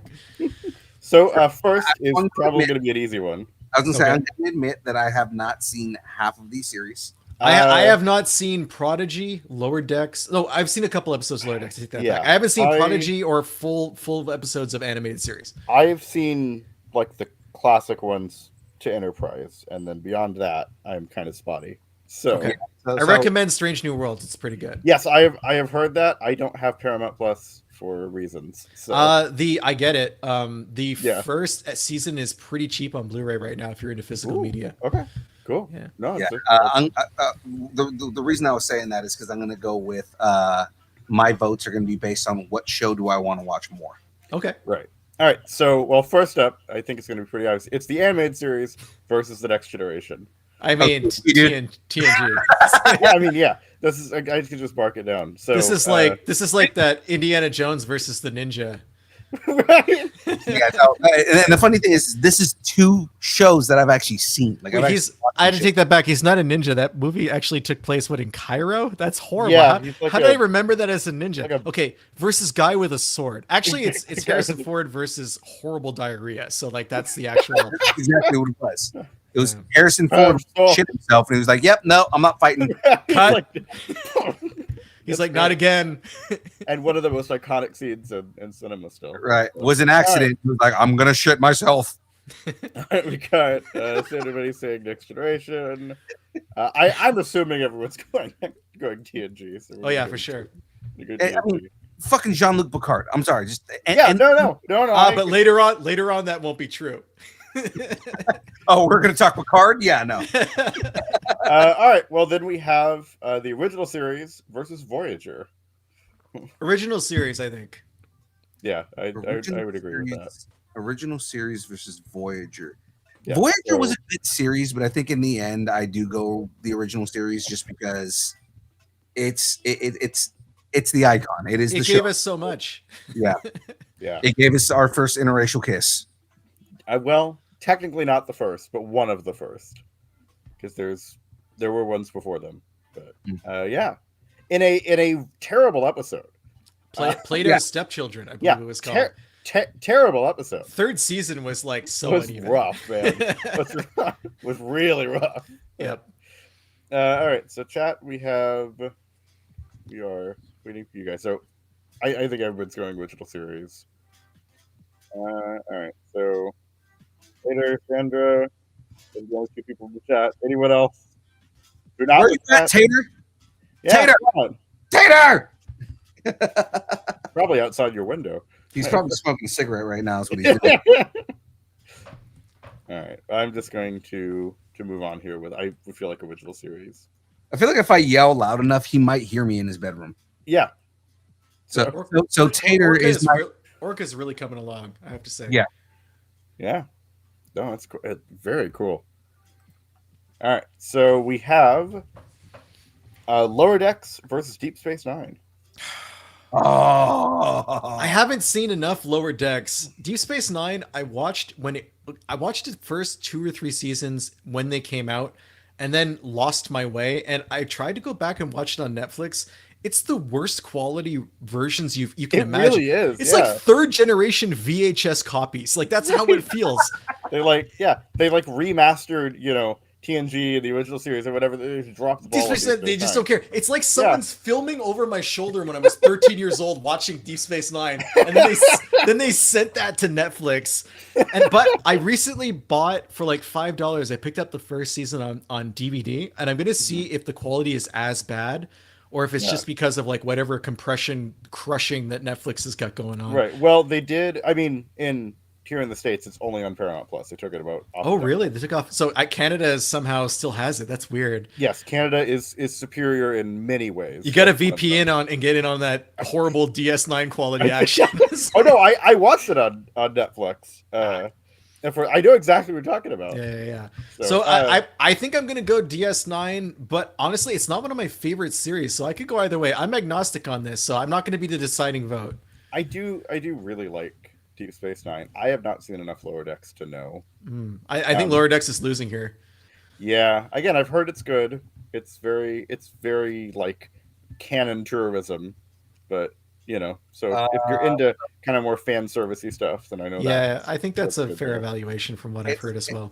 It's fan service, but it's also just absolute comedy. Like it's right, exactly. The amount of, but it's comedy that works, and like in universe works. It's not like it doesn't feel like pandering. Not forced. Right, exactly. Well, when you have Frakes directing, I mean, magic can happen, right? Yeah, exactly. So, all right. So, Sandra is going to do Space Nine. So, yeah, we're all going DS9. All right. Well, here we go. We have Picard versus Enterprise. Picard is awful. It's straight up awful. Everything about it. Yeah. I watched the first season and have not completed the series. So. Don't even like have an idle curiosity about how much worse it gets, because it's just like a show where a character can casually murder another character and it's just absolved because of vibes. It's like what is even happening on this program? Yeah. I weird ass relationship with his daughter. Yes, everything is weird. everything is just not good. Not his daughter. I guess it's his son. It's his son, and it's That's like what it was, yeah. There's a whole bunch of like bad miscasting, and just everyone is out of. The characters don't make any sense. Like they're out of character from who they should be. It's super strange. It's like someone watched Star Trek Nemesis and was like, "This is how these characters have always been," and then made a show about that.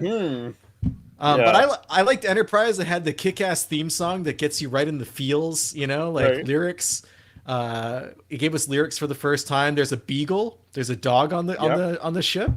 Yeah. Somehow they missed that in every other series. Right. Again, you can't have a Star Trek show where there's a pet on the ship and not have a good time. Exactly. There's a weird goo that everyone has to touch every time they leave the ship.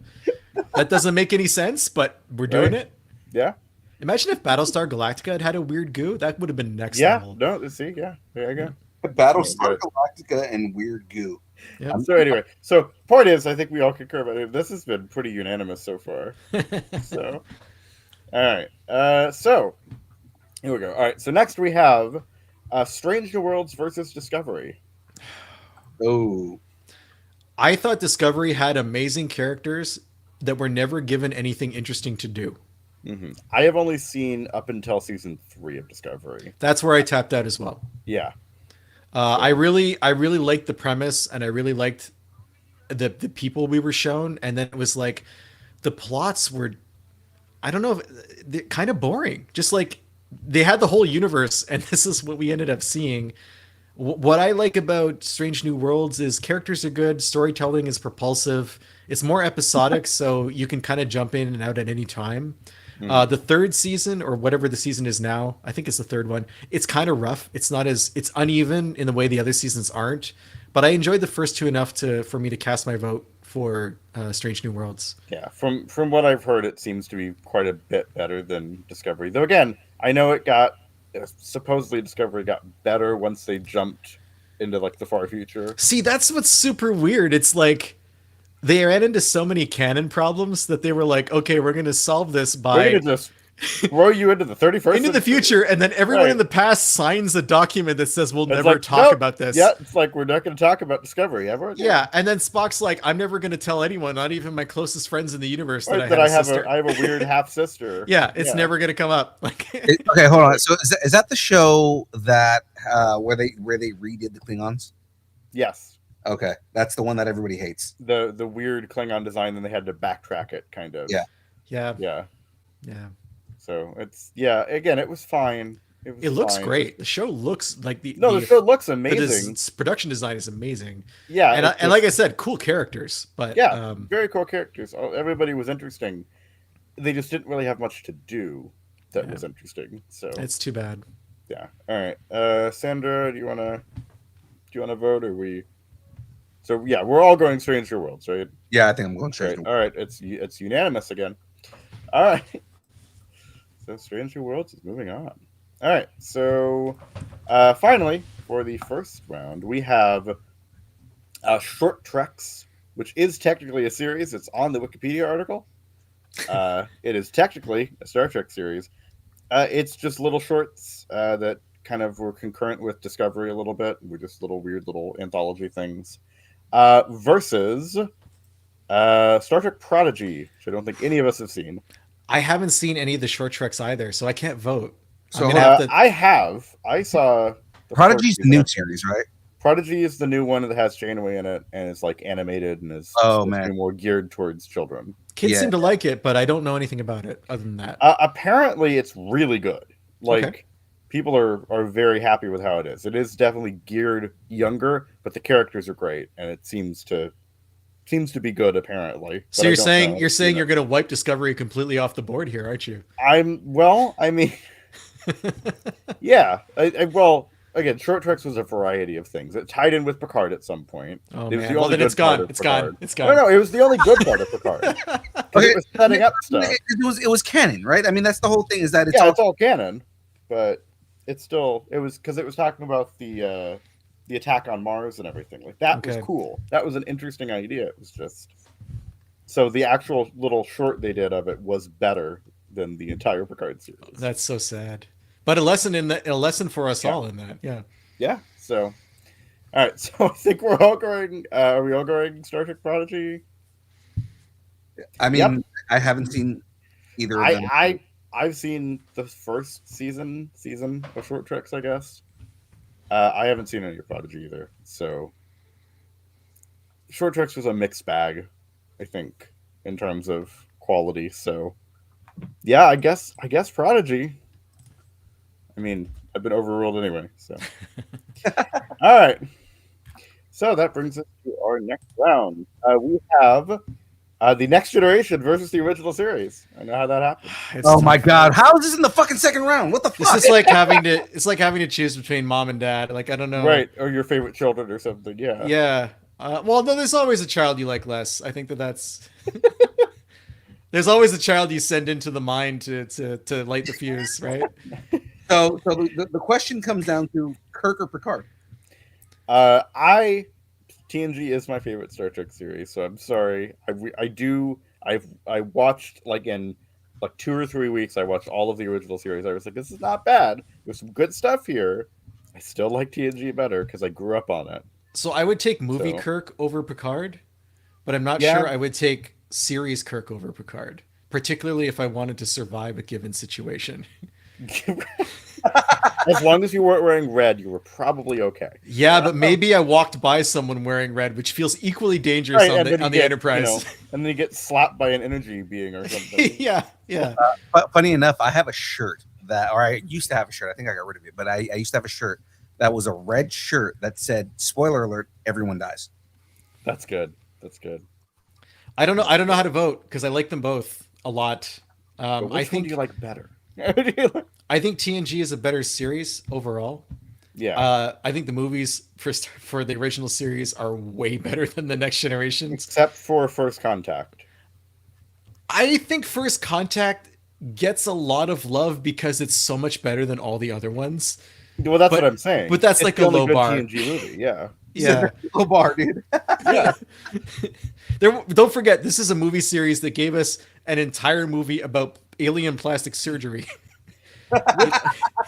Okay, I would argue that's not that bad of a movie. I kind of enjoyed that one. I just picked it up. It was weird. I just picked it up on Blu-ray for like $2, and I haven't seen it in 15 years, and I'm gonna give it another chance just to see like how I feel about it now. It's not that bad. Okay. It's a little rough. It's. I mean, not that Nemesis bad. was worse. Yeah. So, Yeah, Nemesis was very. There were a lot of questionable decisions there. Yeah. Is that Anyway. Nemesis? That's Jean-Luc Picard. and Tom Hardy as his That's clone Tom Hardy son. as a young Patrick Stewart. Yeah. It's so weird. He doesn't have the Bane mask, so it's like it's really off-putting. He's supposed to be like a weird Romulan kind of. Yeah, and he's bald because I guess in the future medical science can only do can't so cure much. baldness. Right. The cure for never was found. All right. So, Phil, you're going TNG? TNG, man. Come on. All Okay, day. great. So Okay, I'm going gonna TNG. cast the lone original series vote, but Right. only Well, as I'm sorry, only as a representational vote. I see. As a quiet rebellion. Yeah. All right. Great. So so TNG's moving on. All right. So then we can actually center this. Sure. All right. So then we have Deep Space Nine versus Enterprise. What I do you really think? enjoyed Enterprise. I did too. That's why this is So- tough. Yeah. I think Deep Space Nine is a little better. It's a little bit more character. There's a lot of good character depth there. Yeah, but the problem with that was the action always had to come to the station for a lot of it. Like eventually they got, the Defiant and they were You're right, and then able they to could go and do crap. But Yeah, but Yeah. with Enterprise, like there was kind of a fun like, hey, the Federation's trying to put up a show in the barn, and so we're gonna invite everyone from the town and decorate, and we're gonna be a real Federation, and like it's got like a homegrown vibe. Like maybe everyone's not coming back from this mission because we don't really understand warp drive, right, Like, it feels much more contemporary, and that is a different vibe. yeah. It feels closer to our time period than perfect humans of TNG and Deep Space That's Nine true. and There's a everything. lot less idealism. Right. It's a lot more like, it's just like a guy. This is not we work to better ourselves and we have no money. It's Yeah. like, no, that's not. Now we're trying something. It might not work. A lot of people might die. We're trying to figure out what we're doing Yeah. and Yeah, kind let's- of meeting. Yeah, Let's go with Enterprise, although that's going to make a lot of people yeah. upset. I'm sorry, I've biased it now. I am going with Deep Space Nine still. I think I'm going to go with After all of that. Enterprise. Yeah. Phil, what do you think? Enterprise. Oh, All right. So that's Enterprise. I'm Then going Enterprise, man. Enterprise is moving. All right. we all know this is setting up a showdown where TNG wins because there's not like there's no remaining series that can overcome it. Well, the prophets are disappointed in you. That is really where it's coming down to. Like my guess overall is that TNG is gonna fucking smash the shit in the end. Yeah, I Yeah, think so. probably. But before that, it's Strange New Worlds versus Prodigy. Haven't seen Prodigy. Gonna go Strange New Worlds. Yeah, I'm gonna go Yeah. Strange Worlds. Have not seen either of them. Again, just from what I've heard, Strange New Worlds. Sandra, is there? We could tie it up if we needed to here. He's like, please tie it up. No, I'm not. I'm also going Strange New Worlds. So, all right. So, this very quick bracket is almost at an end here. So, I realized I have 3 to come. Okay, I do this every time where I do the wrong number of entries, and so I end up having an uneven number right before the end. You we have know who count, we know who's gonna win. It's okay. Yeah. Okay. Well, great. It's a- So It's acceptable. okay. Well, then it's TNG versus Enterprise. Yeah. Okay. I'm just gonna mark TNG then. We're just gonna, I'm just gonna. I mean, I don't know why this is even. All right. Great. Then It's just such a it's a dreadnought of a television show. I mean, it is. you could put TNG up against non-sci-fi and it's gonna win there too. You know, it's almost Yeah. unfair. Yeah. All right. Well, then that's going to be TNG versus Strange New Worlds. And I know what's going to win there. Yep. Okay, Yeah. great. PNG for sure. In a way, you know, I was thinking about what you just said about contemporary when talking about Enterprise. I'm glad that didn't happen with TNG. Yeah. I feel like we have this like time capsule of a show that doesn't feel dated but doesn't feel of us. You know, like Right. I was like 7 years old when that debuted, and it still doesn't feel like it's tied to the 80s, even though some of the plot lines you can make the links. But like Right. in terms of storytelling, I think it's a nice bubble on its own, and it's a bubble Yeah. that's held up over time. Yeah. No, Whereas I think you're right about Enterprise. I think that's not the case. Right. It kind of feels, yeah. And I think even now it feels very 2000s. Yeah. Kind of. And, Yeah, for sure. you know, And- it's and still, yeah. Going back to, or not going back to, but like Battlestar Galactica is another show, the reboot, that feels from its era, and it's inextricably, and I think it's similar to Enterprise in that way, just that type of storytelling. Yeah. Not necessarily a bad thing, but just like you know, I'm glad that TNG isn't that. It helps it be more timeless. Right. Exactly. I think that's why it's the best Star Trek series. And it's weird because one last thing that's totally unrelated, but another one of my favorite shows, obviously, is X-Files because of when I grew up and my range of interests. And that is a super 90s show that is tied to its time, but I think it works until it stops working and just goes off the rails. But like, we get like a good 6 seasons of like a very 90s program that is enjoyable. I've been trying to watch Millennium, the Chris Carter's follow-up to X-Files, starring Lance Henriksen as a detective who can see what bad people are doing just because he's so good at deducing clues from crime scenes. And What it's the like fuck? it was like 2 or 3 seasons. I got them on DVD for like $10, and it's filmed in, I think it's filmed in Vancouver, but it's set in Portland. And it's just night exteriors, constant night exteriors, and like this Lance Henriksen having weird flashbacks about horrible crimes, and it's super tough to watch. Like it's relentlessly grim. It's just dark. Like I'm curious. I'm only about halfway through the first season. I watched some of it when it first came out, but I gave up on it because it was too dark at the time. I'm waiting to see if like they caught on to that and started changing things, and we're like, maybe people are being affected by our relentless nihilism. Right. But Yeah. I don't know. It's so weird. Relentless nihilism. I love that. It's so weird to compare it to X-Files, which is like pretty balanced, where they were like, things were dark, but like, you know, Mulder's going to crack a joke and we get some of the gallows humor we were talking about earlier. Yeah. But in Millennium, it's like straight up like no humor. Like, oh, this guy, there's another serial killer and they're inexplicably horrible, and just add it to the list of the 10 others we've seen this season. You know, it's like, wow. Yeah, it sounds like a much darker Psych or something. Yeah, it's like it's just relentless, I guess is the best way to put it. Huh. So I can't recommend it, but it is an interesting curiosity of its era. Right. No, that's really interesting. Carter was a weird dude. He honestly felt he could continue X-Files forever, just replacing the characters with new characters, and that the structure of the show would work, not realizing the only reason anyone watched was for the main characters. Right. Like that's an incredible disconnect for such a creative person. Yeah. Yeah. Sorry for monologuing on Chris Carter. I'll stop No, doing that. please. No. Yeah. But There we go. There's this a place where you can monologue about Chris Carter. It's Yeah. I wonder what he's doing right now.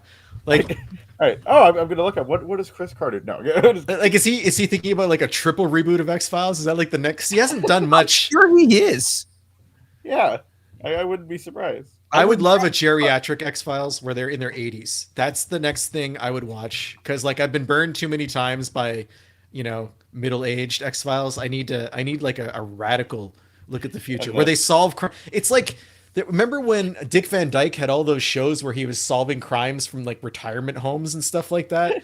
That's what I'm saying. It's retirement homes, but they're filled with aliens. Yeah, Ted Danson, I think, has a show like that now where he's doing the same kind of thing. And I would love if there was an X-Files that was like that. I think that would be fun.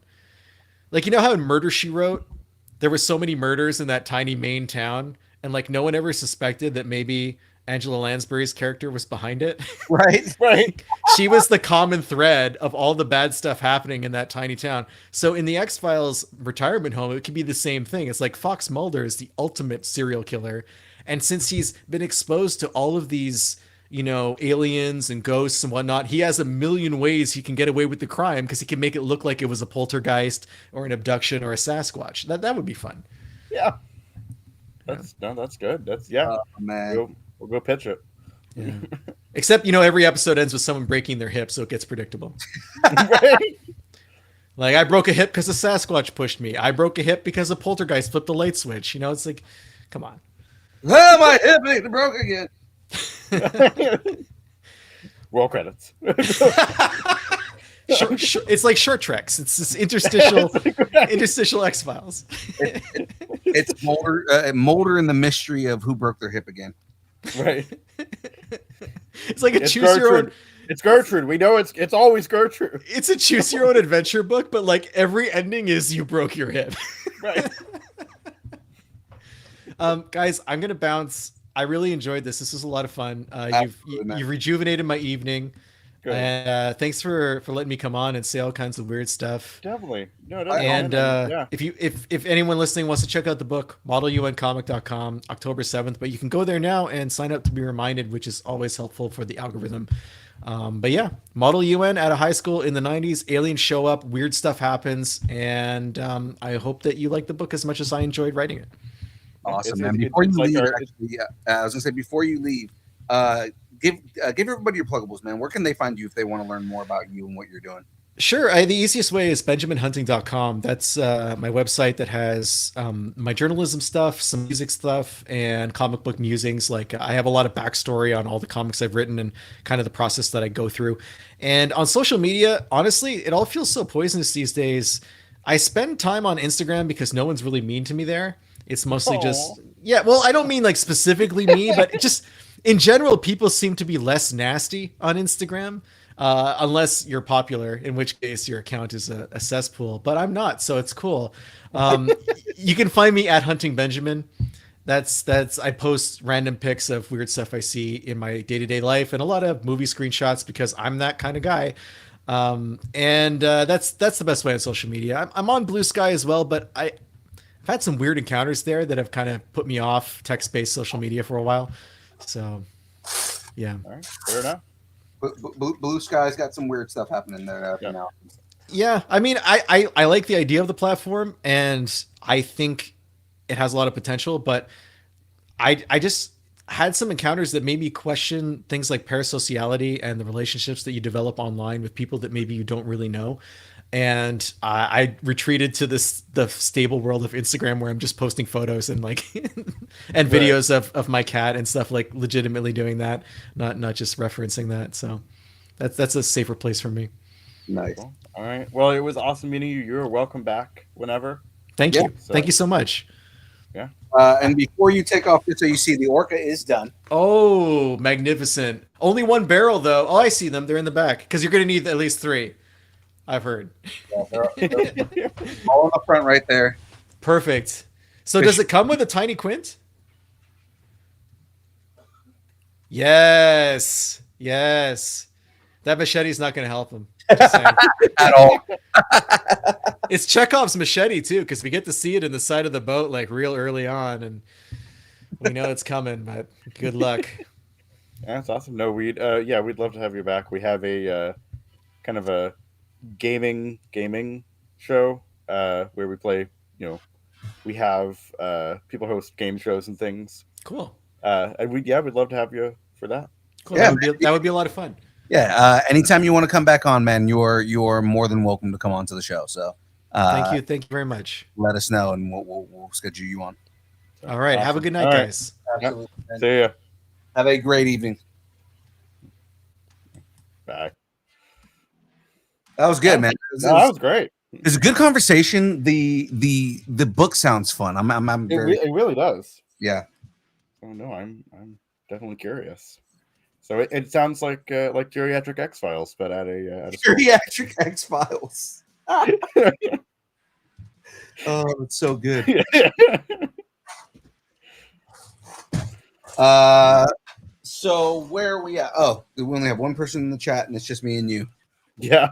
We got 10 minutes left on the show. I'm like even debating on whether I should just start the next part of the build, anyways. Yeah, I mean, yeah, got 9 minutes to just hang out. Yeah. Anything you want to bring up? Anything that's happened over the course of the week that you want to talk about? Not really. I do want to expand on from this week. No. I want to at some point pretty soon. I probably could do it now, but I don't know if I want to yet. I have a movie that I have been working on for the past about month and a half or so. I do have a trailer for it. I would love to show that at some point on one of our shows. So, not now, but I mean, I could. Yeah, no, dude. If you have the link, let's do it now. We'll show it again on Tuesday. Cool. So the issue is that I have not put it on YouTube or anything. This is the first time that anyone anyone outside of cast and crew are hearing about this. So, I do not have it on. It's not on YouTube or anything yet. So, but it's like on your computer.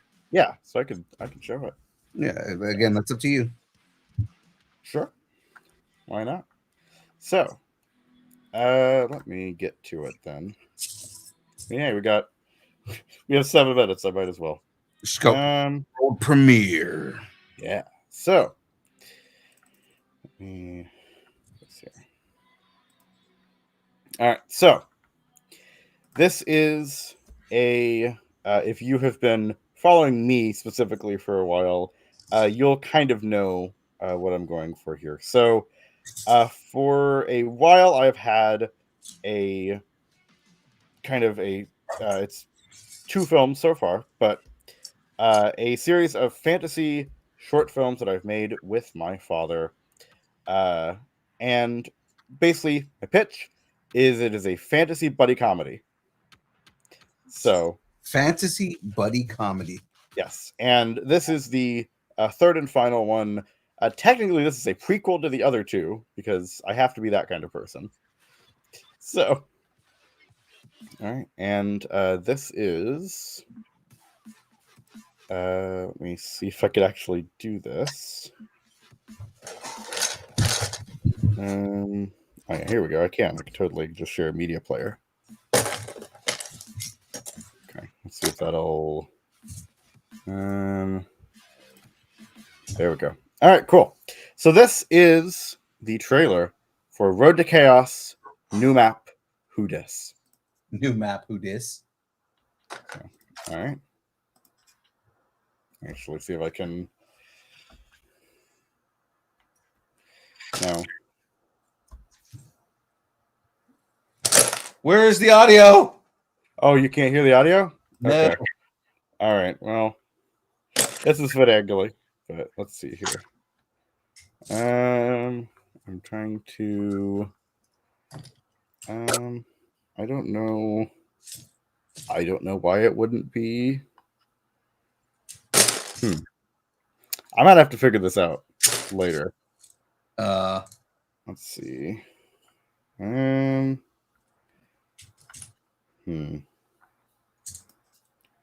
Your screen sharing. Let's see.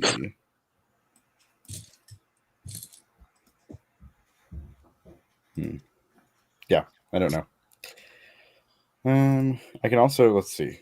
I'm gonna stop sharing, and then see if I can like share a video.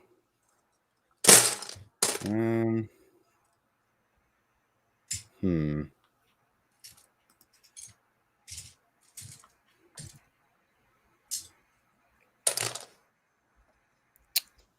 Ooh, okay. This might actually do it.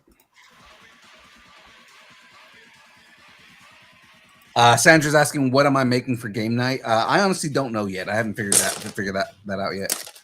Probably should figure it out. I've got a lot going on. Okay, we're gonna see if this. Okay, well, I can't see anything.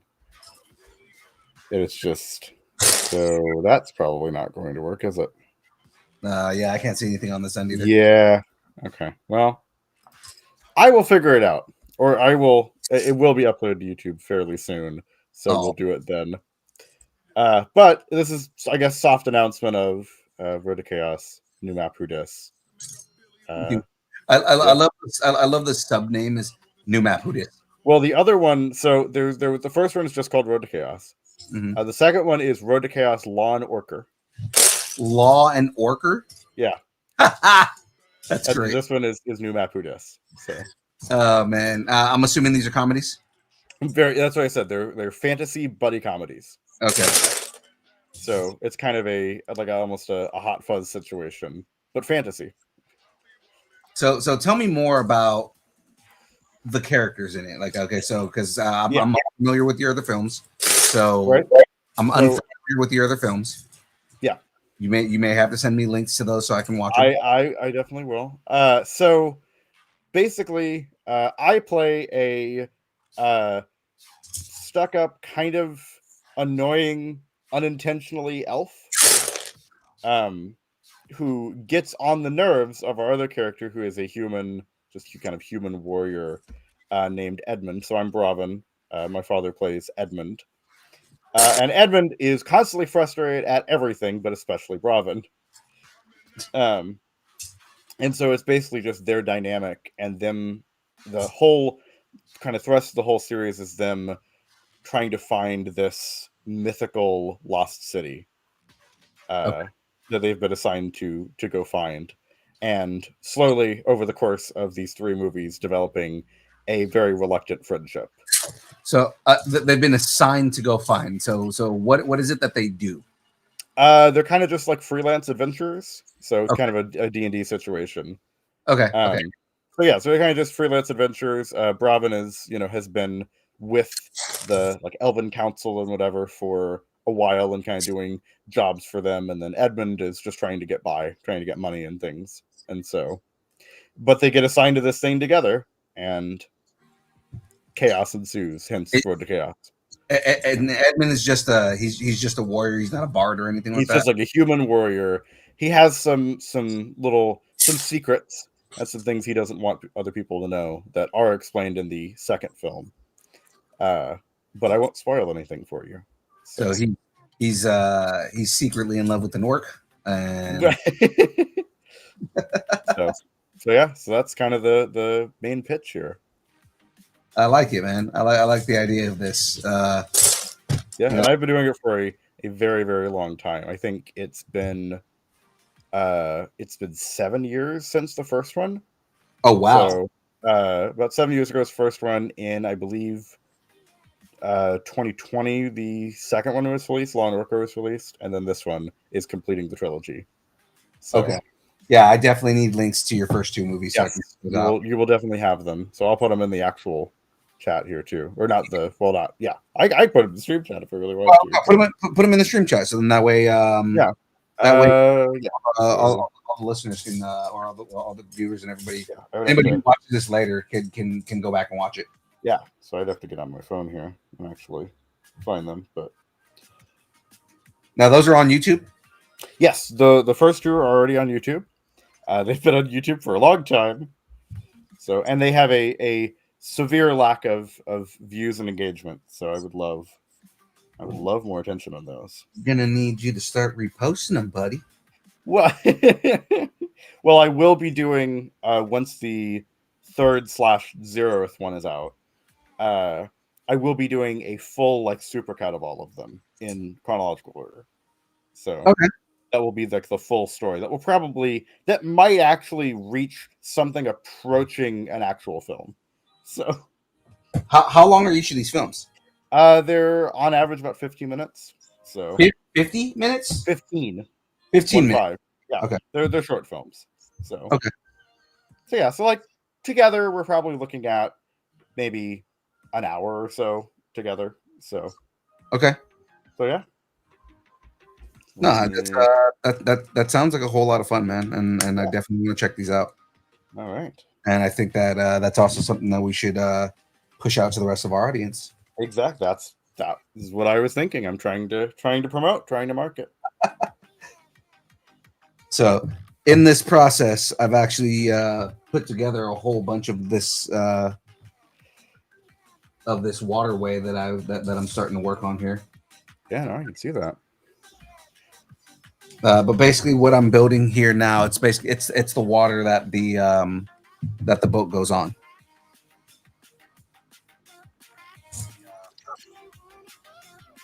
All right, so there we go. All right, so this is the playlist that contains the first two that I just put in the chat. And if viewers go to SHDU Studios, Yes, they'll be able to see all these on there as well, right? they will. Yes, along with all of my other weird work So- that I plug every time. Yeah. So, ladies and gentlemen, if you're not currently subscribed to SHDU Studios, now's the time. Yes. Weirdly enough, I have more subscribers than Distance Starting. So Nice, yeah, nice. You have more subscribers than us. That just I means do. people like you better. They like us. Well, you know. Also, that's not. I'm not surprised by that. It's not No, surprising. no. So point is, I'm better, and Yeah. No. I mean, that's what I'm saying. yeah. But so I guess because it is 10:02 here. So speaking of, I am SG Studios on YouTube and on Instagram. I mostly talk about lore and world building, which includes Elder Scrolls content, TTRPG videos, lore of my own fantasy world, and so much more nerdy stuff. Like movies occasionally. I used to be a filmmaker. I kind of still am. I used to be a filmmaker. I kind of still am. So occasionally there'll be a short film or two on there. I am also on Frey's channel. We're literally talking about your short film right now. And you go, I used to be a filmmaker. I used to be a more consistent filmmaker. How about that? I was gonna say you're making a film right now, man. Well, you look. I am also on Frey's channel. We have a little series called Classified. We take your favorite pop culture characters and place them into their respective D&D classes. There's also Journals of the Ancestors. We go over the different races, ancestors, and/or species that inhabit the worlds of the multiverse. I am also in the Distant Starting Sphere. I am on the download on Tuesdays to build on Thursdays for the very show you're watching right now, whether you know it or not. And the buzzer on Fridays. And I am allegedly on Kyber Cave Productions. Allegedly. I'm stretching because I still have to. I'm moving my laptop right now. And, No, you're good. Oh. So yeah, so it should be fun. So yeah, so there will be some new content coming on my channel as well fairly soon. So be on the lookout for that. Beyond the movie. So are you doing like behind the scenes stuff? Like I will be releasing a blooper reel with it. God, that's gonna be yeah. It'll it's funny. It's much shorter than the actual movie, hopefully. But we'll see. So yeah. That would be funny. You have like a 15-minute film. Yeah, it was tempting. Most of the bloopers were not really funny. It was just like, oh, this is we did the shot wrong, or this is whatever. So. It's you yelling at your dad, going, "Shit, your line was this." It's usually it usually is actually. So, or it's him getting frustrated because we're in like the middle of the woods at 4 p.m. When it's 98 degrees outside. We're all sweating to death. So. You're just like, God damn it, Dad, be a better actor. Or it's me trying not to laugh, which is good too. So Well, Yeah. ladies and gentlemen. Good man. Ladies and gentlemen, you know who I am, your boy Young Phil. Of course, we have hit 500 subscribers, guys. We will be giving away Lego kits soon. I'm waiting on them to come in, but we will be doing some giveaways here pretty soon. As soon as we get everything in, we will be scheduling a stream to do this giveaway. Of course, outside of that, if you have anything you want to discuss, if there's anything you want us to cover, anything you want us to talk about on the show, anything you want us to talk about on the build, hey, you have a suggestion about a bracket? Tell us what you're nerding out on, and connect with us on all the social media places: Instagram, Facebook, Twitter. I guess we're still there. Twitch, TikTok, Threads, YouTube, Discord, Blue Sky, MySpace, Vine, GeoCities, Friendster, Second Life, AIM, Farmers Only, Christian Mingle, OnlyFans. It's only pictures of Aaron Watson's feet and Mandels, the beard, Jamez's glasses, judging you because they now are judging you until we hit 1,000 subscribers. And of course, everything Shadu does for money, which apparently is RPG movies and stuff about all the films that I can't put on YouTube. Oh, yeah. All the stuff that only goes on OnlyFans. Usually involving this voice. Oh, yeah. See, this was when he likes it. Me? Yeah, bitch. There we go. Of course, if you would like us to break up with your boyfriend, girlfriend, significant other, pet, schoolyard bully, annoying neighbor, just tell us how much you enjoy us, hate us, or wish the internet would consume us completely and spit us out in a mangled up mash in front of every dark joke in the history of mankind. You can send us an email at distancenerding@aol.com and we will read it on air. Again, guys, give us your ideas, give us all the things that that you would like us to talk about on the show. I did, it's in the chat. Of course, ladies and gentlemen, that's it from us. As always, thanks and keep nerding together. Buddy, Bruce, buddy, not Bruce Shark, but Bruce. Yeah. It's bedtime. You gotta go. It's past. It's past. You gotta go to sleep. It's bedtime, buddy. Sleep is good for you. It's only 8 o'clock here, so yeah. But bedtime, buddy. Time. Yeah. Good. Again, guys, thanks and keep nerding together. We'll see you. All right. See everybody tomorrow. All right. Distance nerding.